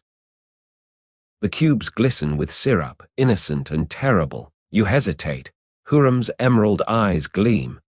Tulip, she prompts, voice honey over gravel. Nurbanu's sapphire flashes. Wave, Cursum's crescent earrings sway. Crescent. The silent cadins watch, unblinking. You choose the scorpion, neutral, dangerous, yours. Nurbanu's smile is thin. Interesting, she says. Scorpions sting their own tails when cornered. Cursum laughs softly. Lesson 44, neutrality is a myth. Everything stings eventually. She lifts the goblet, drinks, passes it to Huram. The cup travels the circle, each cadin sipping, eyes on you. When it reaches you, the ruby liquid is warm from 6 mouths. You drink. The flavor is richer now, layered, pomegranate, smoke, and the faint, unmistakable bite of bitter almonds. You swallow. The cadins watch your throat move. The drum starts again, slow, deliberate. Huram produces a tiny fan of ivory and gold, flicks it open. Lesson 45, she says. The fan speaks when lips cannot. Learn its language. She demonstrates a slow arc. Yes. A sharp snap. No. A flutter like a trapped bird. I'd rather die. You practice with the fan the chief eunuch gave you. The peacock feather trembles, then one steadied. Nurbanu lifts a small mirror of polished silver, angles it so the lantern light catches your face. Lesson 46, she says. Your reflection lies. Study it anyway. You look. The version of you in the mirror is pale, eyes wide, lips stained ruby. You look like someone who belongs here. You look like someone who might not leave. Cursum leans forward, crescent earrings brushing her shoulders. Lesson 47, she whispers. The Sultan is watching, not tonight, but soon. Prepare your face. She touches her own cheek, a gesture both tender and calculating. He likes surprises, but only the ones he chooses. The silent cadin with ebony hair finally speaks, voice soft as moth wings. Lesson 48, silence is a blade. Sharpen it. She lifts a tiny dagger from her sleeve, pearl handle, blade no longer than your finger, and slices a sugar cube in half. The halves fall, perfect and white. She offers you one. You take it. The sugar dissolves on your tongue, sweet and empty. The other silent cadin rises, glides to the fountain. She dips her hands, lifts them dripping, and flicks water toward the table. Droplets land on the ebony, bead, roll. Lesson 49, she says. Water finds the cracks. Be the table, not the cup. She returns to her cushion, leaving wet footprints that evaporate almost instantly. The drum stops. The cadins rise as one, silk rustling like dry leaves. They glide from the circle, leaving you alone with the half-empty goblet, the scattered sugar, and the dice that suddenly look too small for the game. The eunuch in gold bows. Lesson 50, he says softly. Introductions are over. The real game begins at dawn. He offers his arm. You take it. Your legs are steady, but your pulse is not. The ruby taste lingers, sweet and dangerous. Behind you, the circle dims, the lanterns swaying like sleepy fireflies. Ahead, the palace breathes, waiting for your next move in a game where every name is a weapon and every sip is a wager. The eunuch in gold leads you away from the basalt circle along a path of crushed seashells that crunch softly, like the palace is chewing its own thoughts. Lanterns here are spaced farther apart. The darkness between them feels deliberate, a curtain you must part with every step. Your crimson slippers leave faint prints that the night erases almost instantly. The ruby taste sits at the back of your tongue, warm and watchful. A sudden shriek slices the quiet, high, startled, then cut off as if someone clapped a hand over the sound. The eunuch's grip tightens on your arm. Lesson 51, he murmurs. Never run toward a scream. Walk. Running marks you as prey. You force your pace to match his measured, unhurried, though your pulse is a hummingbird trapped under silk. Ahead, a smaller circle of light, 6 torches on iron stakes, flames steady despite the breeze. In the center, a low stage of polished cedar no wider than a dining table. On it, a single odalisque dances, barefoot, veil the color of moonlight, hair loose and flying like ink spilled in water. Her anklets chime with every spin, a frantic music that clashes with the distant drum you can no longer hear. Around the stage, a handful of cadins lounge on cushions, fans forgotten, eyes bright. The dancer falters mid-turn. Her foot slips. She catches herself, but not before a collective inhale ripples through the watchers. You see it then, a delicate froth at the corner of her mouth, white as whipped cream, glistening. She tries another step, graceful even in collapse, then folds to her knees with the slowness of a petal closing at dusk. The eunuch stops at the edge of the torchlight.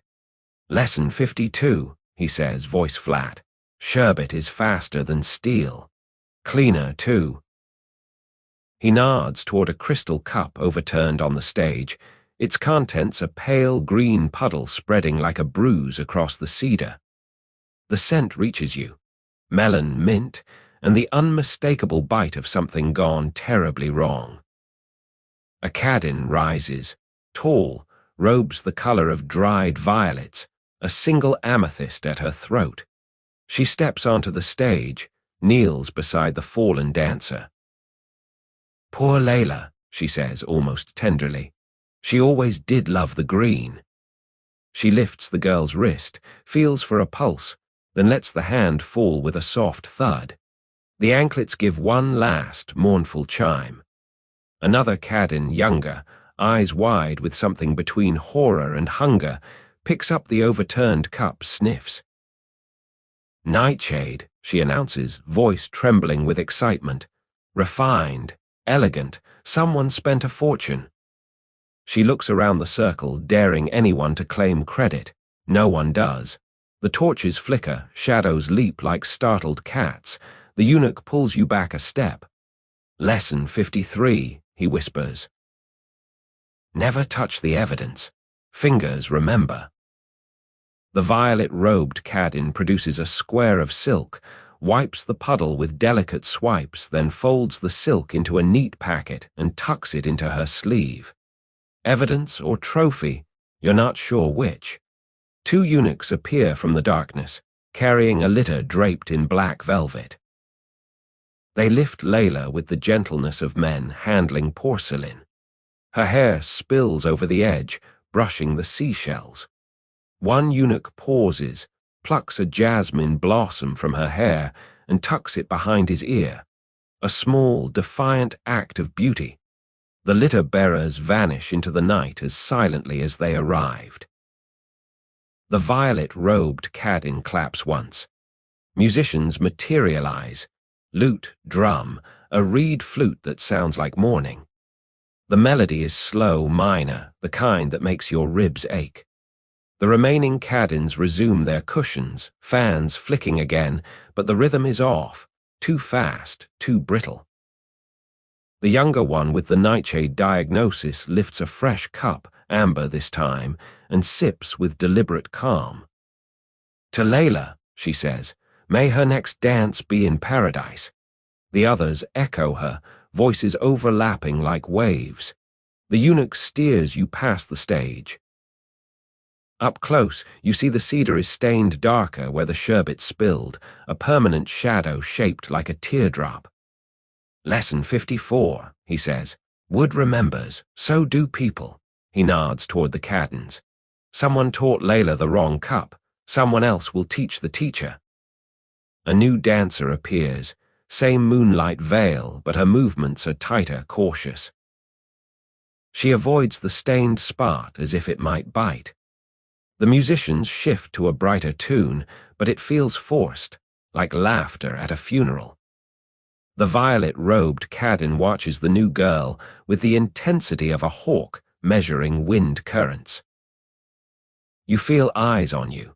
Hurrem's emerald stare from across the circle, Nurbanu's sapphire glint, Kursam's crescent earrings catching torchlight and throwing it back as tiny warnings.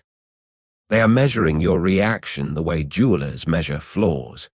You keep your face neutral, fan folded against your thigh.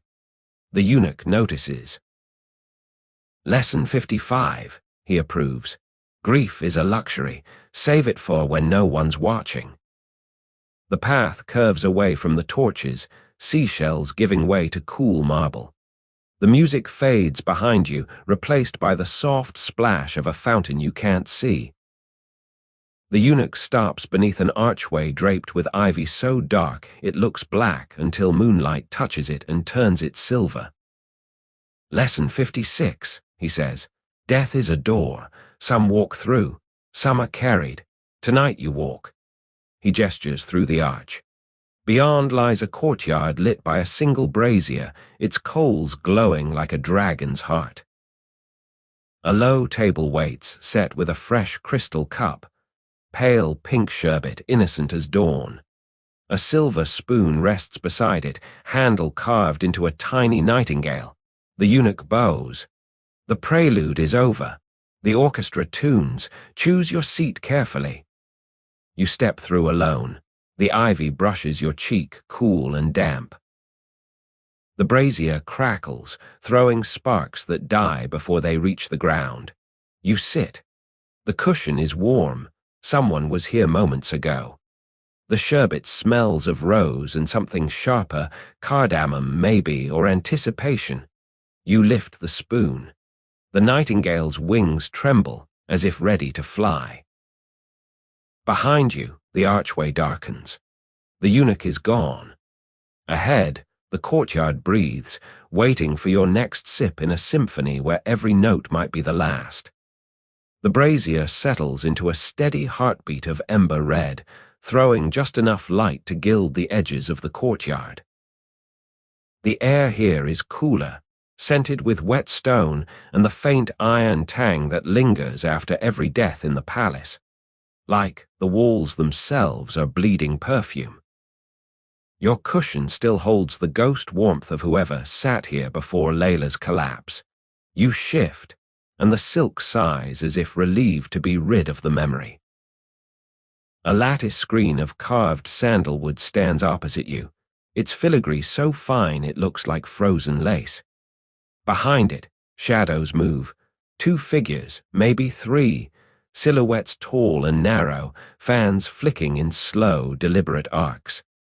The brazier crackles, a coal pops, sending a brief flare across the lattice.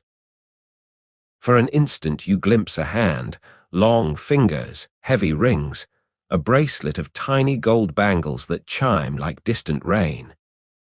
Lesson 57.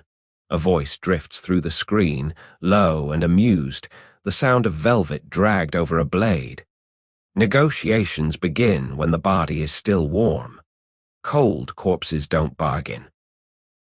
The bangles chime again, 3 soft notes, a code. The second shadow answers with a single flick of a fan. You recognize the rhythm, yes, but slowly. You sit very still. The pink sherbet waits in its crystal cup, sweating gently, a bead of condensation sliding down the stem like a tear that hasn't decided whether to fall. The nightingale spoon trembles in your grip. The lattice shadows lean closer. You smell jasmine, oud, and something sharper, ink maybe, or the promise of a contract. The first voice speaks again, closer now, as if the speaker has pressed her lips to the wood. Little star, you chose the scorpion cube. Bold, reckless, expensive. A pause. The bangles chime twice offer. We can buy your next sunrise, name your price. The second shadow shifts. A softer voice, younger, edged with nerves. Or we can sell your silence. Layla knew too much, you know just enough. A fan snaps shut threat. The brazier hisses as a drop of sherbet falls from the cup and lands on hot coal. The scent blooms, rose, cardamom, and a whisper of bitter almonds. You flinch, the spoon clinks against crystal. Lesson 58. The first voice continues, patient as a cat at a mouse hole. Everything here is currency. Breath, beauty, fear, choose what you'll spend. The lattice creaks. A panel slides open no wider than your hand. A small cedar box is pushed through, landing on the table with a soft thud. The lid is carved with a scorpion, your scorpion, its tail curved like a question mark. You lift the lid. Inside, 3 objects nestled in black velvet. A gold bangle, heavy, engraved with tiny tulips, Hurrem's seal. A folded square of silk, indigo, embroidered with a single wave, Nurbanu's promise. A tiny pearl vial, stoppered with wax, crescent moon seal pressed into the red. Kursum's antidote, or perfume, or both. The younger voice whispers, 1 for your wrist, 1 for your tongue, 1 for your throat. Choose before the brazier dies. The coals pulse, dimming. You feel the night leaning in, curious. You lift the bangle. It is warm, as if it has been worn against skin moments ago. The tulips catch the ember light and glow like drops of blood. You slide it over your hand. It settles at your wrist with a soft click, heavier than it looks. The lattice shadows stir, approval or disappointment hard to tell. Lesson 59. The first voice says, satisfaction threading the words. Jewelry is a leash. Wear it proudly. The bangles behind the screen chime 4 times. Payment accepted. The younger shadow protests with a sharp fan snap. Too soon. A soft scuffle, silk on silk, then silence. The panel slides wider. A hand emerges, pale, manicured, the gold bangles now silent. It places a second object on the table, a tiny hourglass no longer than your thumb, sand the color of moonlit snow. Lesson 60. the hand's owner says, voice muffled but unmistakable. Curse 'em. Time is the only honest cadin. When the sand runs out, your family back home receives a letter, or a purse, or nothing. Your choice. The sand begins to fall, slow, deliberate, each grain a soft plink against glass. You count 10 grains before the younger voice hisses, add the silk, or the vial breaks. The panel snaps shut. The lattice goes dark. The shadows vanish as if the night swallowed them whole. You are alone with the hourglass, the bangle, the sherbet, and the scorpion box. The brazier dims to a sullen red. The pink liquid in the cup has stopped sweating. The bead of condensation hangs, suspended, refusing to fall. You lift the indigo silk square. It is heavier than it should be, something stitched inside. You unfold it carefully. A thin silver needle glints, threaded with a single black hair. A message or a curse. Lesson 61, you whisper to the empty courtyard, surprising yourself. Never unfold a gift in the dark. You fold the silk again, needle safe inside, and tuck it into your sash beside the fan. The bangle warms against your wrist, a steady pulse that matches the falling sand. The hourglass is half empty when footsteps approach, soft, deliberate. The eunuch in gold reappears, expression unreadable. He glances at the bangle, the silk, the vial still untouched. Lesson 62, he says. Midnight ends when the brazier does. Choose your exit. He offers 2 paths left, a corridor lit by a single torch. Right, a moonlit archway opening onto the garden. You choose the archway. The night air kisses your cheeks, cool and clean after the courtyard's perfume.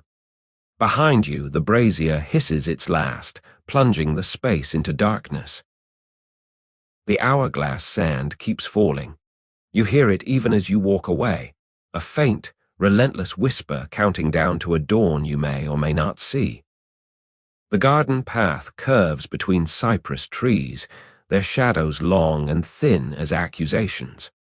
The bangle chimes softly with every step, a tiny bell tolling your new allegiance. Ahead, a fountain shaped like a lion coughs water into a basin of lapis lazuli. You pause, trail your fingers through the stream. The water is cold, sharp, real. You cup a handful, bring it to your lips. It tastes of stone and starlight. No sherbet, no poison, just water. The eunuch catches up, silent as moonlight. Lesson 63, he murmurs. Water is the only honest drink. Remember it when the cups return. He offers his arm. You take it. The garden breathes around you, waiting for the next negotiation, the next scream, the next sunrise you've just bought with gold and silence. The garden exhales you onto a balcony that hangs over the Bosphorus like a jeweled earring. The water below is black glass, reflecting a moon so bright it looks poured from silver. A single torch gutters in an iron sconce, its flame flattened by the wind that smells of salt and distant pine. The eunuch releases your arm and melts into the darkness. Only the faint chime of your new bangle marks his departure. You are alone with the night and whatever waits behind the next curtain. A heavy silk drape, midnight blue shot with gold, parts with a soft shush. A corridor yawns beyond, lit by oil lamps in colored glass that turn the air into stained glass dusk. You step through. The drape falls shut behind you, sealing the balcony and its honest water outside. The corridor is narrow, the ceiling low. Your tulip brooch brushes a beam and snags, then releases with a tiny ping that echoes like a dropped coin. Lesson 64. A voice rumbles from the shadows ahead, deep enough to vibrate in your ribs. Never let metal touch wood. It remembers. The voice belongs to a man, no, the man, Murad Roman IV, Sultan of the Ottoman world, lounging on a divan that seems carved from a single block of night. He is younger than the portraits suggest, beard trimmed close, eyes heavy-lidded but sharp as thrown daggers. A hookah coils at his feet, its coal pulsing like the brazier you just left. 4 cups ring the coal, ruby, amber, green, and one of clouded porcelain. All empty, all waiting. He does not rise. You sink to your knees on a cushion the color of dried blood, the bangle chiming softly. Lesson 65, he says, lifting the ruby cup and turning it so the lamplight slides along its rim. The Sultan drinks last. Everyone else is the taster. He sets the cup down untouched. The porcelain one sweats gently, a bead of moisture tracing a path to the ebony table like a slow tear. Courtiers hover at the edges, eunuchs, viziers, a poet with ink-stained fingers, but their eyes are fixed on the cups. No one speaks. The silence is thick, almost chewable. Murad's gaze drifts to your wrist. Hurrem's gold, he murmurs. Bold. She dresses her pets in chains. He lifts the amber cup, sniffs, sets it down. Nurbanu's wave is missing. Kursam's crescent hides in the vial you didn't choose. Curious. He leans forward. The hookah coal flares, painting his face in brief crimson. Lesson 66, the Sultan sees everything, even what you think you swallowed. He lifts the green cup, melon mint nightshade, and tilts it to your lips. You freeze, the scent is innocent, cloying. Drink, he says, not a command, not a request, something in between. You part your lips. A single drop touches your tongue, cool, then warm, then gone. You do not swallow. You let it sit, counting heartbeats. 1, 2, 3. He watches your throat, amused. Lesson 67, he says, taking the cup and drinking the rest in one smooth motion. Antidote is a bedtime story. The real cure is not needing one. He sets the empty cup down. The porcelain one trembles, though nothing touches it. A faint foam appears at its rim, white and delicate, then vanishes. The poet gasps, a vizier coughs into his sleeve. Murad's laughter rolls out, low and sudden, like thunder deciding to be kind. Lesson 68, fear is seasoning. Too much ruins the dish. He lifts the porcelain cup, peers inside, then upends it. Nothing pours out. The foam was a trick of light or memory. The courtiers exhale as one. You feel the drop on your tongue dissolve, leaving only the taste of melon and the ghost of a promise. He rises, tall, loose-limbed, the divan creaking in protest. Walk with me, he says. It is not a request. You stand. The bangle chimes. He offers his arm, you take it. His sleeve is cloth of gold, heavy with embroidery of lions and tulips. The fabric is warm from his skin. You walk. The corridor opens into a chamber vast enough to swallow sound. The ceiling is a night sky of lapis lazuli inlaid with tiny diamonds, stars that wink when the lamps sway. A carpet the color of midnight stretches to a dais where a throne of ivory and ebony waits, empty. Murad stops at the threshold. Lesson 69, he says, voice soft now, almost conversational. The throne is a mirror. It shows you what you bring to it. He releases your arm, steps onto the dais, but does not sit. Instead, he turns back to the throne and studies you. Lesson 70, he continues, lifting the ruby cup from a side table you hadn't noticed. The Sultan's shadow is longer than his reign. He drinks, wipes his mouth with the back of his hand. You stand in it now. Choose where you cast yours. He sets the cup down, half full, and gestures to the carpet. Footprints, yours, crimson from the slippers, lead to where you stand.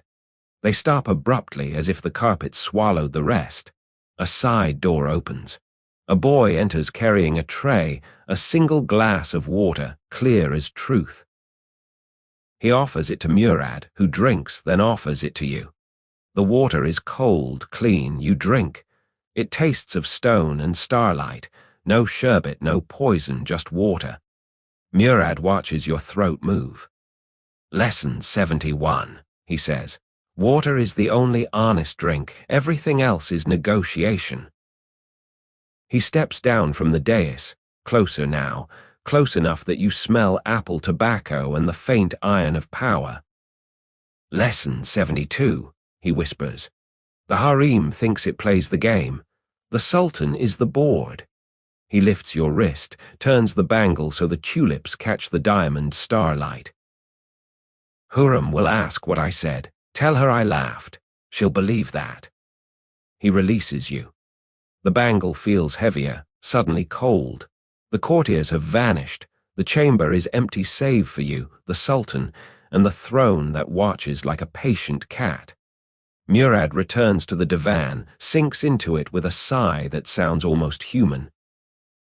Lesson 73, he says, eyes half closed. Leave before you're dismissed. It's the only power they can't take.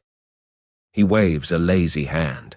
The silk drape parts on its own, revealing the balcony and the honest water beyond. You bow low, steady, and back away.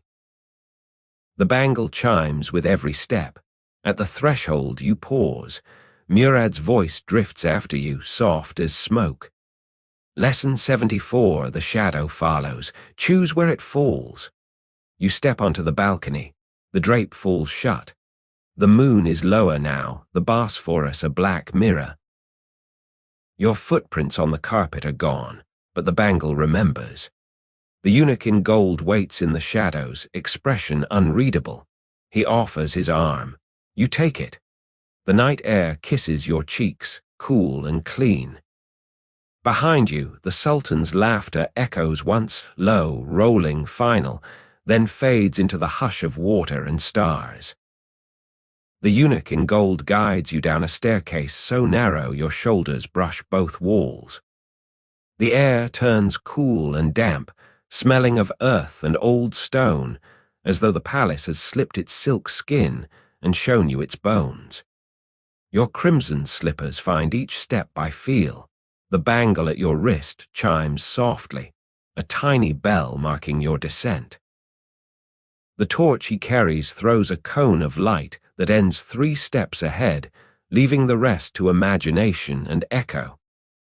Lesson 75, he murmurs, voice bouncing off the walls like a marble in a tin cup. Stairs remember every footfall. Choose yours carefully. He pauses at a landing no wider than a prayer rug. A section of wall, rough stone, mossy in patches, slides aside with a groan older than you.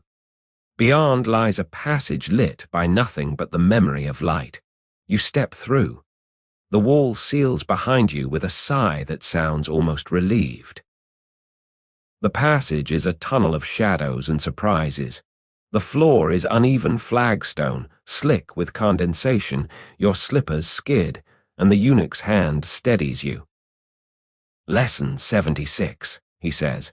Balance is borrowed. Return it before interest accrues. The walls are close enough to touch, cool, damp, etched with faint scratches that catch the torchlight, tallies, names, dates. You run your fingers over one cluster, hundreds of tiny lines, some fresh, some worn smooth. Each mark a night, a life, a secret. The tunnel widens into a chamber no larger than a confessional. A single oil lamp hangs from a chain, its flame steady despite the draft. Beneath it, a low bench of cedar. On the bench, a leather-bound book, a quill, and an ink pot that smells of gallnuts and regret. The eunuch lifts the book, opens it to a blank page. Lesson 77, he says. Write your name, or don't, the walls already know. He offers the quill. The feather is goose, tipped with gold. You hesitate. He smiles, small, tired. Some nights are kinder if you stay anonymous. You dip the quill. The ink is thick, black as midnight. You write nothing. The eunuch nods, closes the book, returns it to the bench. Lesson 78. Silence is a signature. Use it. He lifts the lamp, the chain creaks. The passage continues, narrower now, the ceiling low enough that you duck. The scratches grow denser, some carved with nails, some with rings, one with what might be a tooth. The air thickens, tasting of iron and old roses, a soft scuffle ahead, fabric on stone. The eunuch extinguishes the lamp. Darkness swallows you whole. Lesson 79. He breathes against your ear. Sight is a luxury, sound is survival. You listen. Footsteps, light, hurried, 2 sets. A whisper, female, urgent. Another voice, male, low and coaxing. The bangle chimes as your wrist trembles. The eunuch's hand covers it, stilling the sound. The footsteps pass within arm's reach. You smell jasmine, sweat, and the sharp tang of fear. A silhouette brushes the wall, tall, robed, a glint of steel at the waist. The couple vanishes around a bend. The eunuch relights the lamp. The flame leaps, revealing a fresh scratch on the wall, a crude tulip still bleeding sap. Lesson 80, he says. Love leaves marks, so does betrayal, hard to tell which is which in the dark. The passage forks. Left, a faint glow, the sound of water. Right, darkness absolute, the scent of myrrh and something metallic. The eunuch chooses left. Lesson 81, follow the light, but trust the scent. The glow resolves into a great set high in the wall, moonlight spilling through like spilled milk. Beneath it, a shallow pool fed by a trickle from the grate. The water is black, reflecting the moon in perfect circles. The eunuch kneels, dips 2 fingers, tastes. Clean, he pronounces. For now, he cups water, offers it to you. You drink. It is cold, mineral sharp, the taste of stone and starlight. Lesson 82, water in the walls is honest, sherbet is not. He fills a tiny flask from his sleeve, corks it, tucks it away. The grate above rattles. A shadow crosses the moon, a guard, perhaps, or a lover late for a rendezvous. The eunuch pulls you back into the tunnel. The passage narrows again, forcing you to turn sideways. Your sapphire robe snags on a protrusion, silk tears with a soft rip. The eunuch doesn't stop. Lesson 83, fabric is disposable, skin is not. The tunnel ends at a wooden door bound in iron, its surface scarred with burns and blade marks. A keyhole gapes like a scream. The eunuch produces a key, long, ornate, warm, from his pocket. Lesson 84, he says, sliding it home. Every door has a price, some pay with blood, some with silence. The lock clicks. The door swings inward on silent hinges. You step into a cavernous space. Once a cistern, perhaps, now a forgotten ballroom. Columns rise into darkness, their capitals carved with lions and tulips. The floor is a mosaic of black and white marble, cracked in places, pooled with moonlight from high gratings. In the center, a low table, a single candle, and a silver tray holding 3 cups, ruby, amber, green, all empty, all waiting. The eunuch closes the door. The click echoes, then dies. Lesson 85, he says, voice soft as dust. The palace has veins, you've walked one. Choose your next pulse. He gestures to 3 arches, each leading deeper into shadow. Left, the scent of roses and sherbet. Center, the sound of distant laughter. Right, silence absolute, the faint chime of your bangle the only sound. You choose center. The laughter grows, female, layered, the kind that masks knives. The eunuch follows, lamp relit, its flame steady now. The passage widens into a corridor of mirrors, each reflecting you infinitely, bangle glinting, robe torn, eyes wide with the weight of too many lessons. The laughter stops. The mirrors go dark. The eunuch's hand finds yours. Lesson 86, Reflections Lie. The real you is the one holding the light. The corridor ends at a velvet curtain. The eunuch parts it. Beyond, a balcony overlooking the Seraglio gardens, lanterns swaying like sleepy fireflies. The night air kisses your cheeks, cool and clean. The bangle chimes once, then stills. The eunuch releases your hand. Lesson 87, he says. The passages remember, so will you. He vanishes into the dark, leaving you alone with the moon, the torn silk, and the echo of laughter that might be yours. The balcony rail is cool beneath your palms, carved marble worn smooth by centuries of anxious fingers. Below, the Seraglio gardens sleep under a sky the color of watered ink. The lanterns have burned low, their flames small yellow hearts pulsing in glass cages. Your torn sapphire robe flutters in the pre-dawn breeze, the rip at the hem exposing a sliver of ankle that feels indecently naked. The bangle, Hurrem's gold, catches the first pale hint of light and throws it back as a tiny, defiant sunrise. Footsteps approach, soft, deliberate, the pad of bare feet on stone. A cadin appears at the far end of the balcony, robes the color of storm clouds at twilight, hair unbound and loose like spilled ink. Curse 'em. She carries no fan, no vial, only a shallow copper bowl filled with something that steams gently. The scent reaches you first, warm milk, rose jam, the faint sweetness of strained yogurt. Breakfast or bait? She stops an arm's length away, sets the bowl on the rail between you. Lesson 88, she says, voice husky from sleeplessness or secrets. Dawn is the only honest hour. Lies haven't woken yet. She dips 2 fingers, scoops a dollop of yogurt, offers it. You hesitate. She smiles, small, tired, almost human. No poison before coffee, even I have standards. You take the yogurt. It is thick, cool, tasting of sheep and summer pastures you've never seen. You swallow. She watches your throat move, then nods. Good, you still trust your tongue. She scoops for herself, eats with the unhurried grace of someone who has forgotten what hurry feels like. The copper bowl steams between you, a tiny campfire against the coming day. Lesson 89, she continues, licking a trace of rose jam from her thumb. Confessions are cheaper than sherbet. They cost only pride.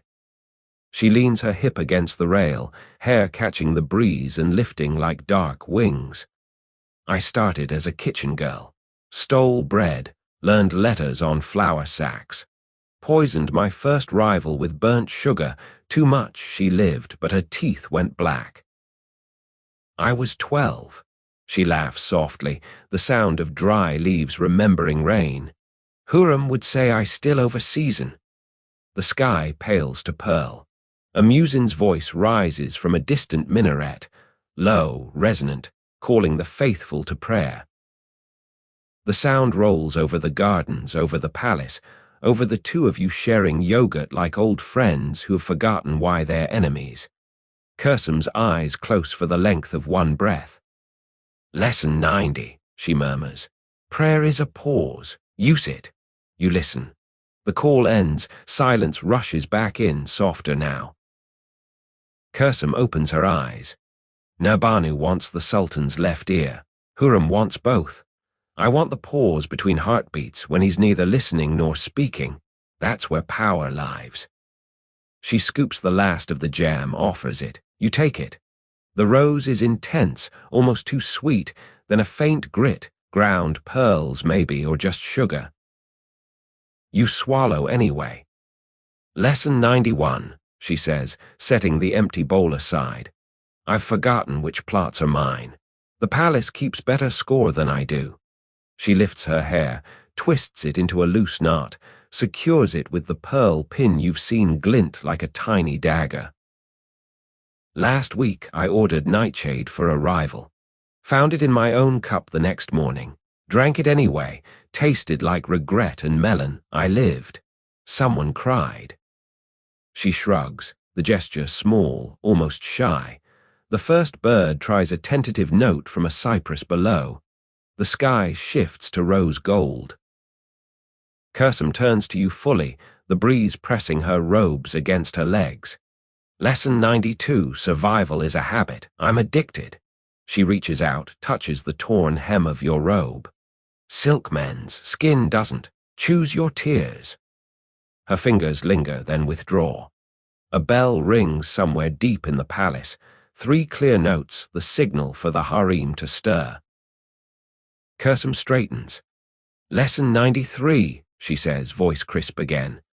Dawn ends when the bell does. After that, lies wake up hungry. She lifts the copper bowl, turns it upside down. A single drop of yogurt falls, lands on the marble, spreads into a tiny white star.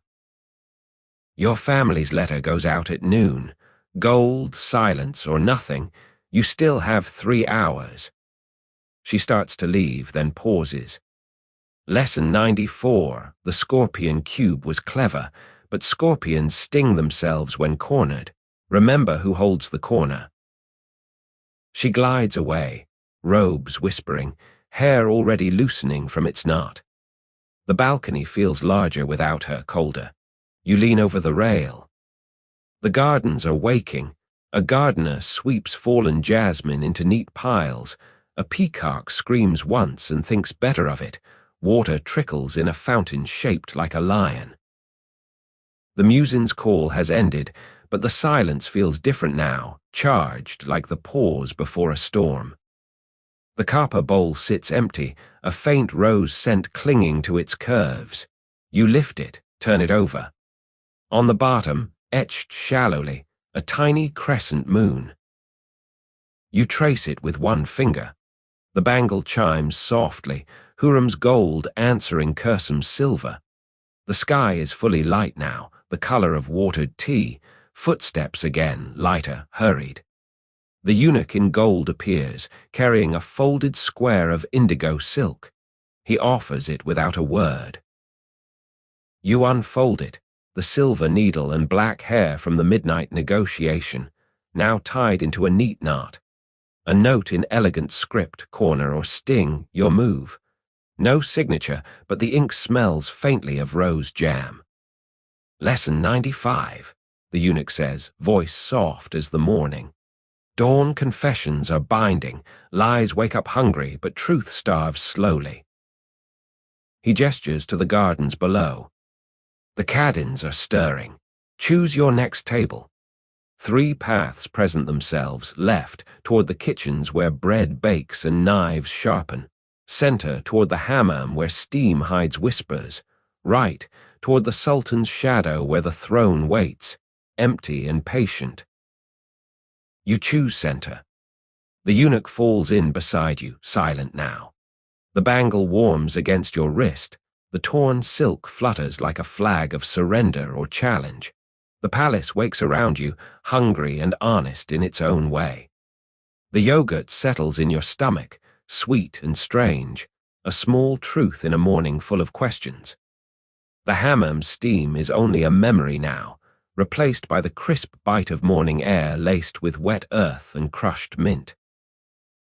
The eunuch leads you down a gravel path that crunches like sugar underfoot, each step releasing the scent of rosemary trampled by generations of slippered feet. The gardens are fully awake. Dew clings to tulip petals in perfect spheres.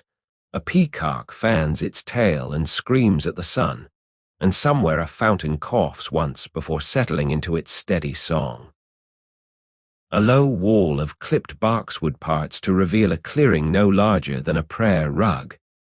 In its center, a stone table the color of storm clouds, its surface carved with a grid of shallow squares. 64 in all, like a chessboard that gave up on pieces. Around it, 4 cushions, crimson, indigo, pale gold, and one the color of new pistachios. The crimson and indigo are occupied, Hurrem and Nurbanu, fans folded, eyes sharp. The gold and pistachio wait. You choose gold. The eunuch bows and vanishes behind a cypress shaped like a question mark. Lesson 96, Hurrem says, voice bright as a blade catching sunlight. Gardens are for gambling. The stakes are smaller, the knives cleaner. She lifts a silk pouch, loosens the drawstring. Inside, tulip petals, red, white, yellow, each no larger than a thumbnail. She spills them onto the table. They land in a soft rustle, some face up, some curled like secrets. Nurbanu produces a second pouch, indigo silk embroidered with tiny waves. Lesson 97, she adds, voice cool as fountain water. Petals lie. Count the veins. She spills her own petals. Blue, violet, one startling black. They mingle with Hurrem's, a riot of color on gray stone. The table looks like a painter's palette abandoned mid-stroke. Hurrem lifts a single red petal between thumb and forefinger. Red means advance, she says. Place it on a square, move your shadow forward. White means retreat. Yellow means hold. Black, she glances at Nurbanu. Black is wild or death, depends who's dealing. She places the red petal on the center square. The grid seems to breathe. Nurbanu places a blue petal 2 squares left. Lesson 98, she says. Water finds the path of least resistance. So do rumors. She nudges the petal with one lacquered nail. It slides smoothly, leaving a faint, damp trail. You realize the table is damp, morning dew, or something else. The petals drink it, colors deepening. Your turn. You choose a yellow petal, pale, almost translucent. Hold, you say, placing it 3 squares ahead. The petal curls slightly as if shy. Hurrem's eyes narrow. Lesson 99, hesitation is a tell. Yellow suits you, cautious, expensive. She places a white petal beside yours. Retreat. The Sultan's left ear is restless this morning. Nurbanu places a violet petal diagonally. Lesson 100, she murmurs. Diagonals are for liars. They look straight but never are. The petal lands with a soft plop, a bead of dew rolling off and vanishing into a crack. The grid is filling, red advancing, blue circling, yellow holding, white retreating. The black petal waits in Nurbanu's pouch like a loaded die. A gardener appears, old, bent, carrying a watering can that drips in perfect rhythm. He moves among the tulip beds, humming a tune older than the palace. Hurrem watches him, then places a second red petal. Lesson 101, she says. The gardener hears everything. Water carries sound farther than stone. The old man pauses, tilts his can. A stream arcs, catches the sun, falls in a silver ribbon. The tulips drink greedily. Nurbanu places the black petal, center edge blocking Hurrem's advance. Lesson 102, she says. Black absorbs light, so do secrets. The petal drinks the dew, darkens to ink. Hurrem's smile is thin. Lesson 103, secrets rot. Plant them deep or burn them quick. She places a yellow petal on the black, covering it. The colors clash, sunlight on midnight. Your move. You choose a white petal, place it beside Nurbanu's violet. Retreat, you say. Nurbanu's eyebrow arches. Lesson 104, retreat is not surrender, it's repositioning. She places a blue petal on your white, drowning it. The grid is a battlefield now. Petals overlapping, curling, some already wilting in the rising sun. The gardener finishes his round, bows to no one in particular, and shuffles away. His humming lingers, a thread of sound weaving through the cypress. Hurrem places a final red petal corner square, unchecked. Lesson 105, she declares. The board ends where the sun touches. I win. She gathers her petals, tucks them into her pouch. Nurbanu does the same, slower, deliberate. You follow. The table is bare again, only faint damp rings marking where the petals lay. Hurrem rises. Lesson 106, she says, brushing a stray red petal from her sleeve. Winners write the morning, losers water the tulips. She glides away, crimson robes catching the breeze like a banner. Nurbanu lingers. Lesson 107, she says softly.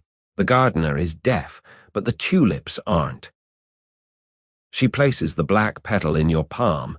It is warm, almost feverish. Plant it before noon, or burn it. Your corner, your sting. She leaves. The clearing feels larger, the cypress taller. The black petal pulses against your skin. You tuck it into your sash beside the indigo silk and needle. The eunuch reappears, silent as dew. Lesson 108, he says. Gardens keep score in roots. Choose your soil. He offers 3 paths: left toward the kitchens, center toward the hammam, right toward a rose arbor heavy with blooms and shadows. You choose right. The arbor arches overhead, roses the color of fresh blood and old bruises. Thorns catch at your torn robe, gentle but insistent. The black petal warms in your sash, a small coal against your hip. The path ends at a sundial, its shadow sharp as a blade. Noon is 3 hours away. The tulips wait.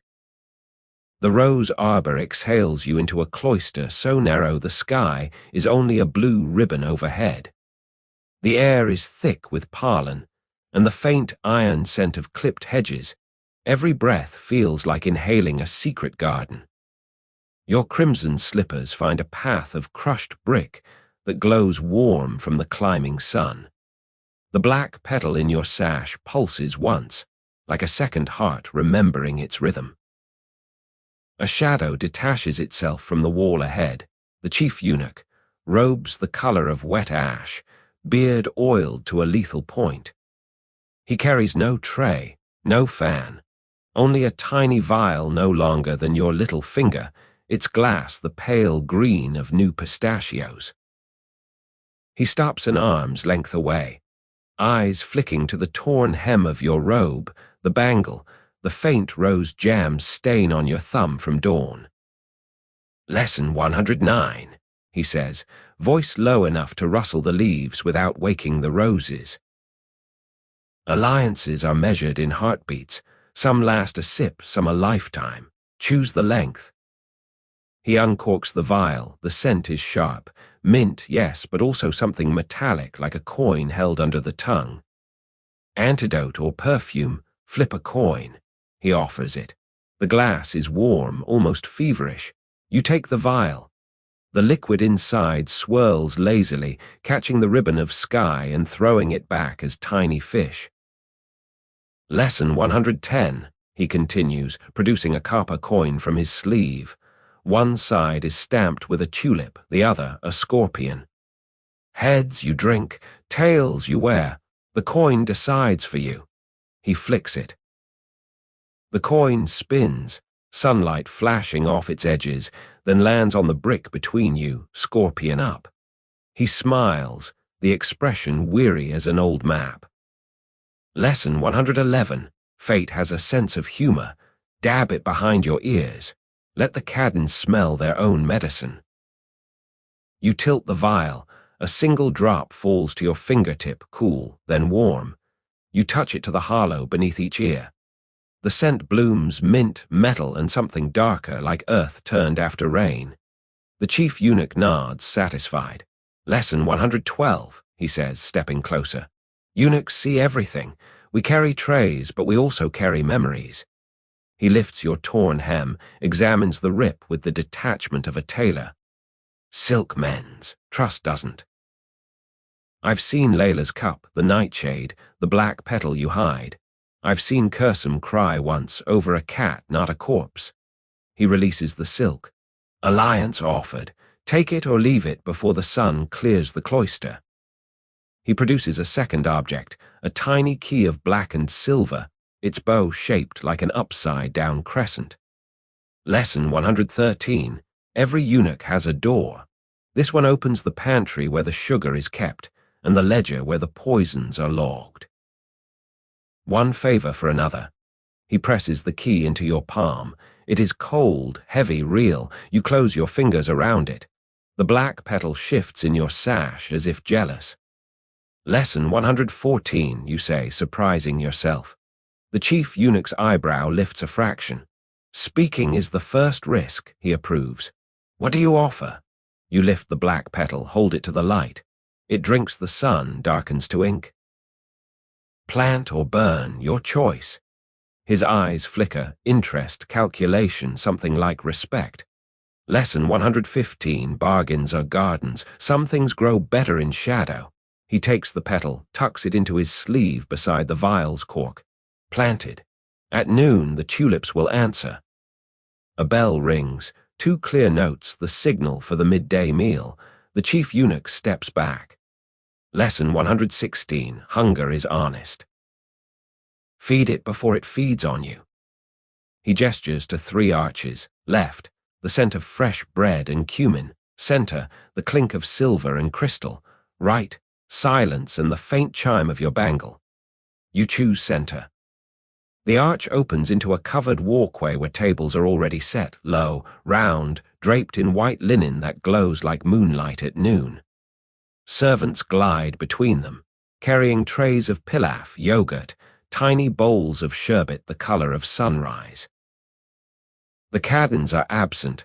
Only eunuchs remain, their eyes measuring every spoon.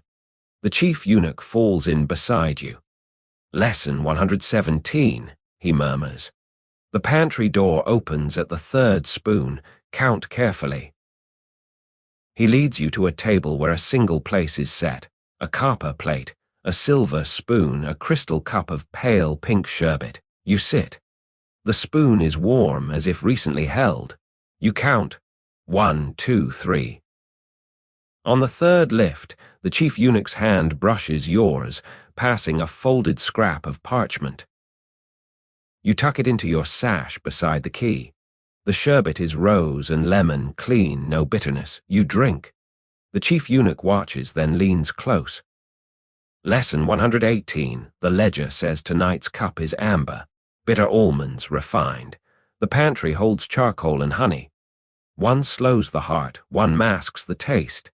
Choose before the sun touches the sundial. He withdraws. The walkway empties. The tables vanish as silently as they appeared. You are alone with the key, the parchment, the scent of mint and metal behind your ears. The black petal is gone, planted somewhere in the eunuch's shadow.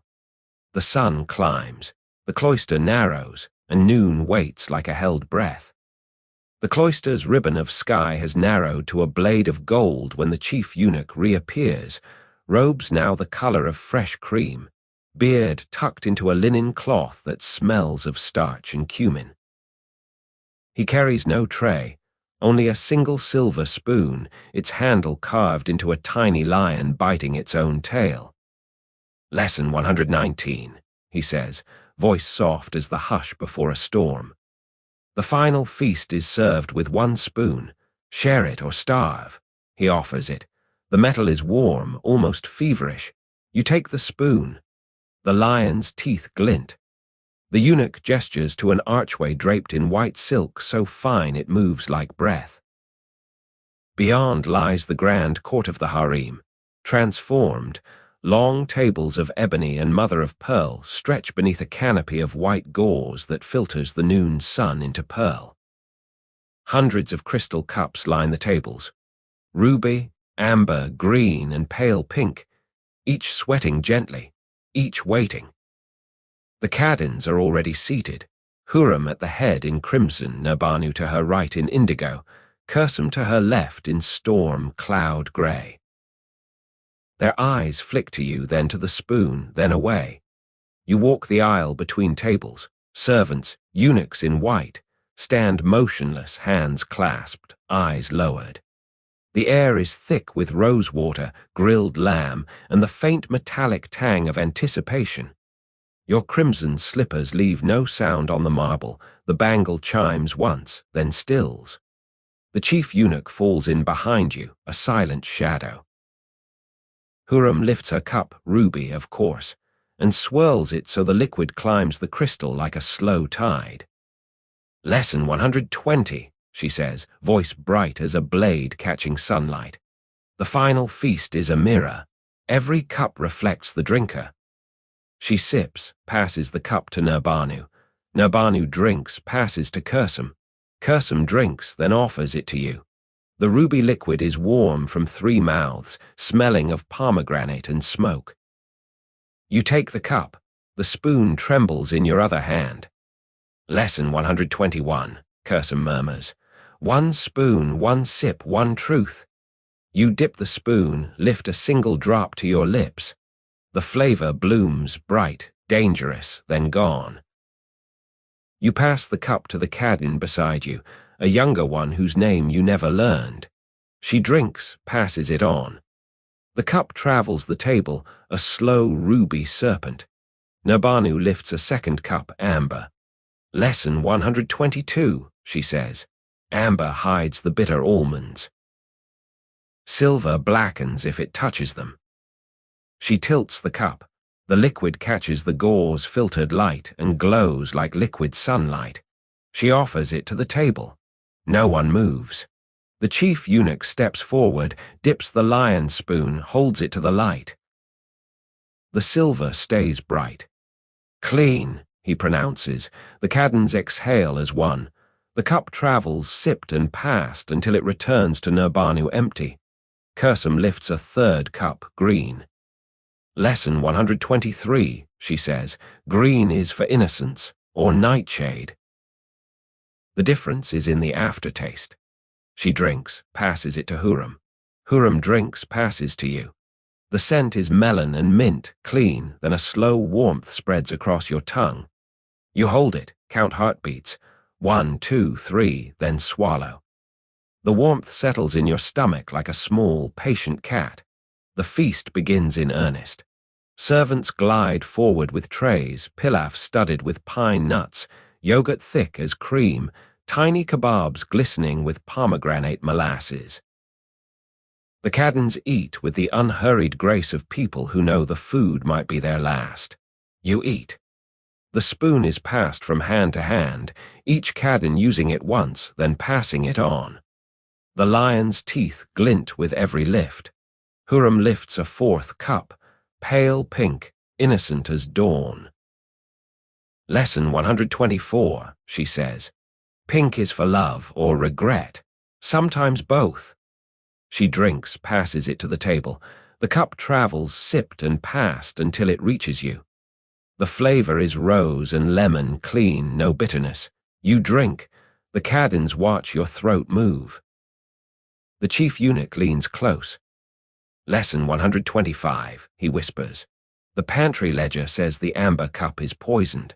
The charcoal and honey are in the rose jam. One slows the heart, one masks the taste. The spoon is your shield. He presses a tiny part of rose jam into your palm. It is warm, heavy, real.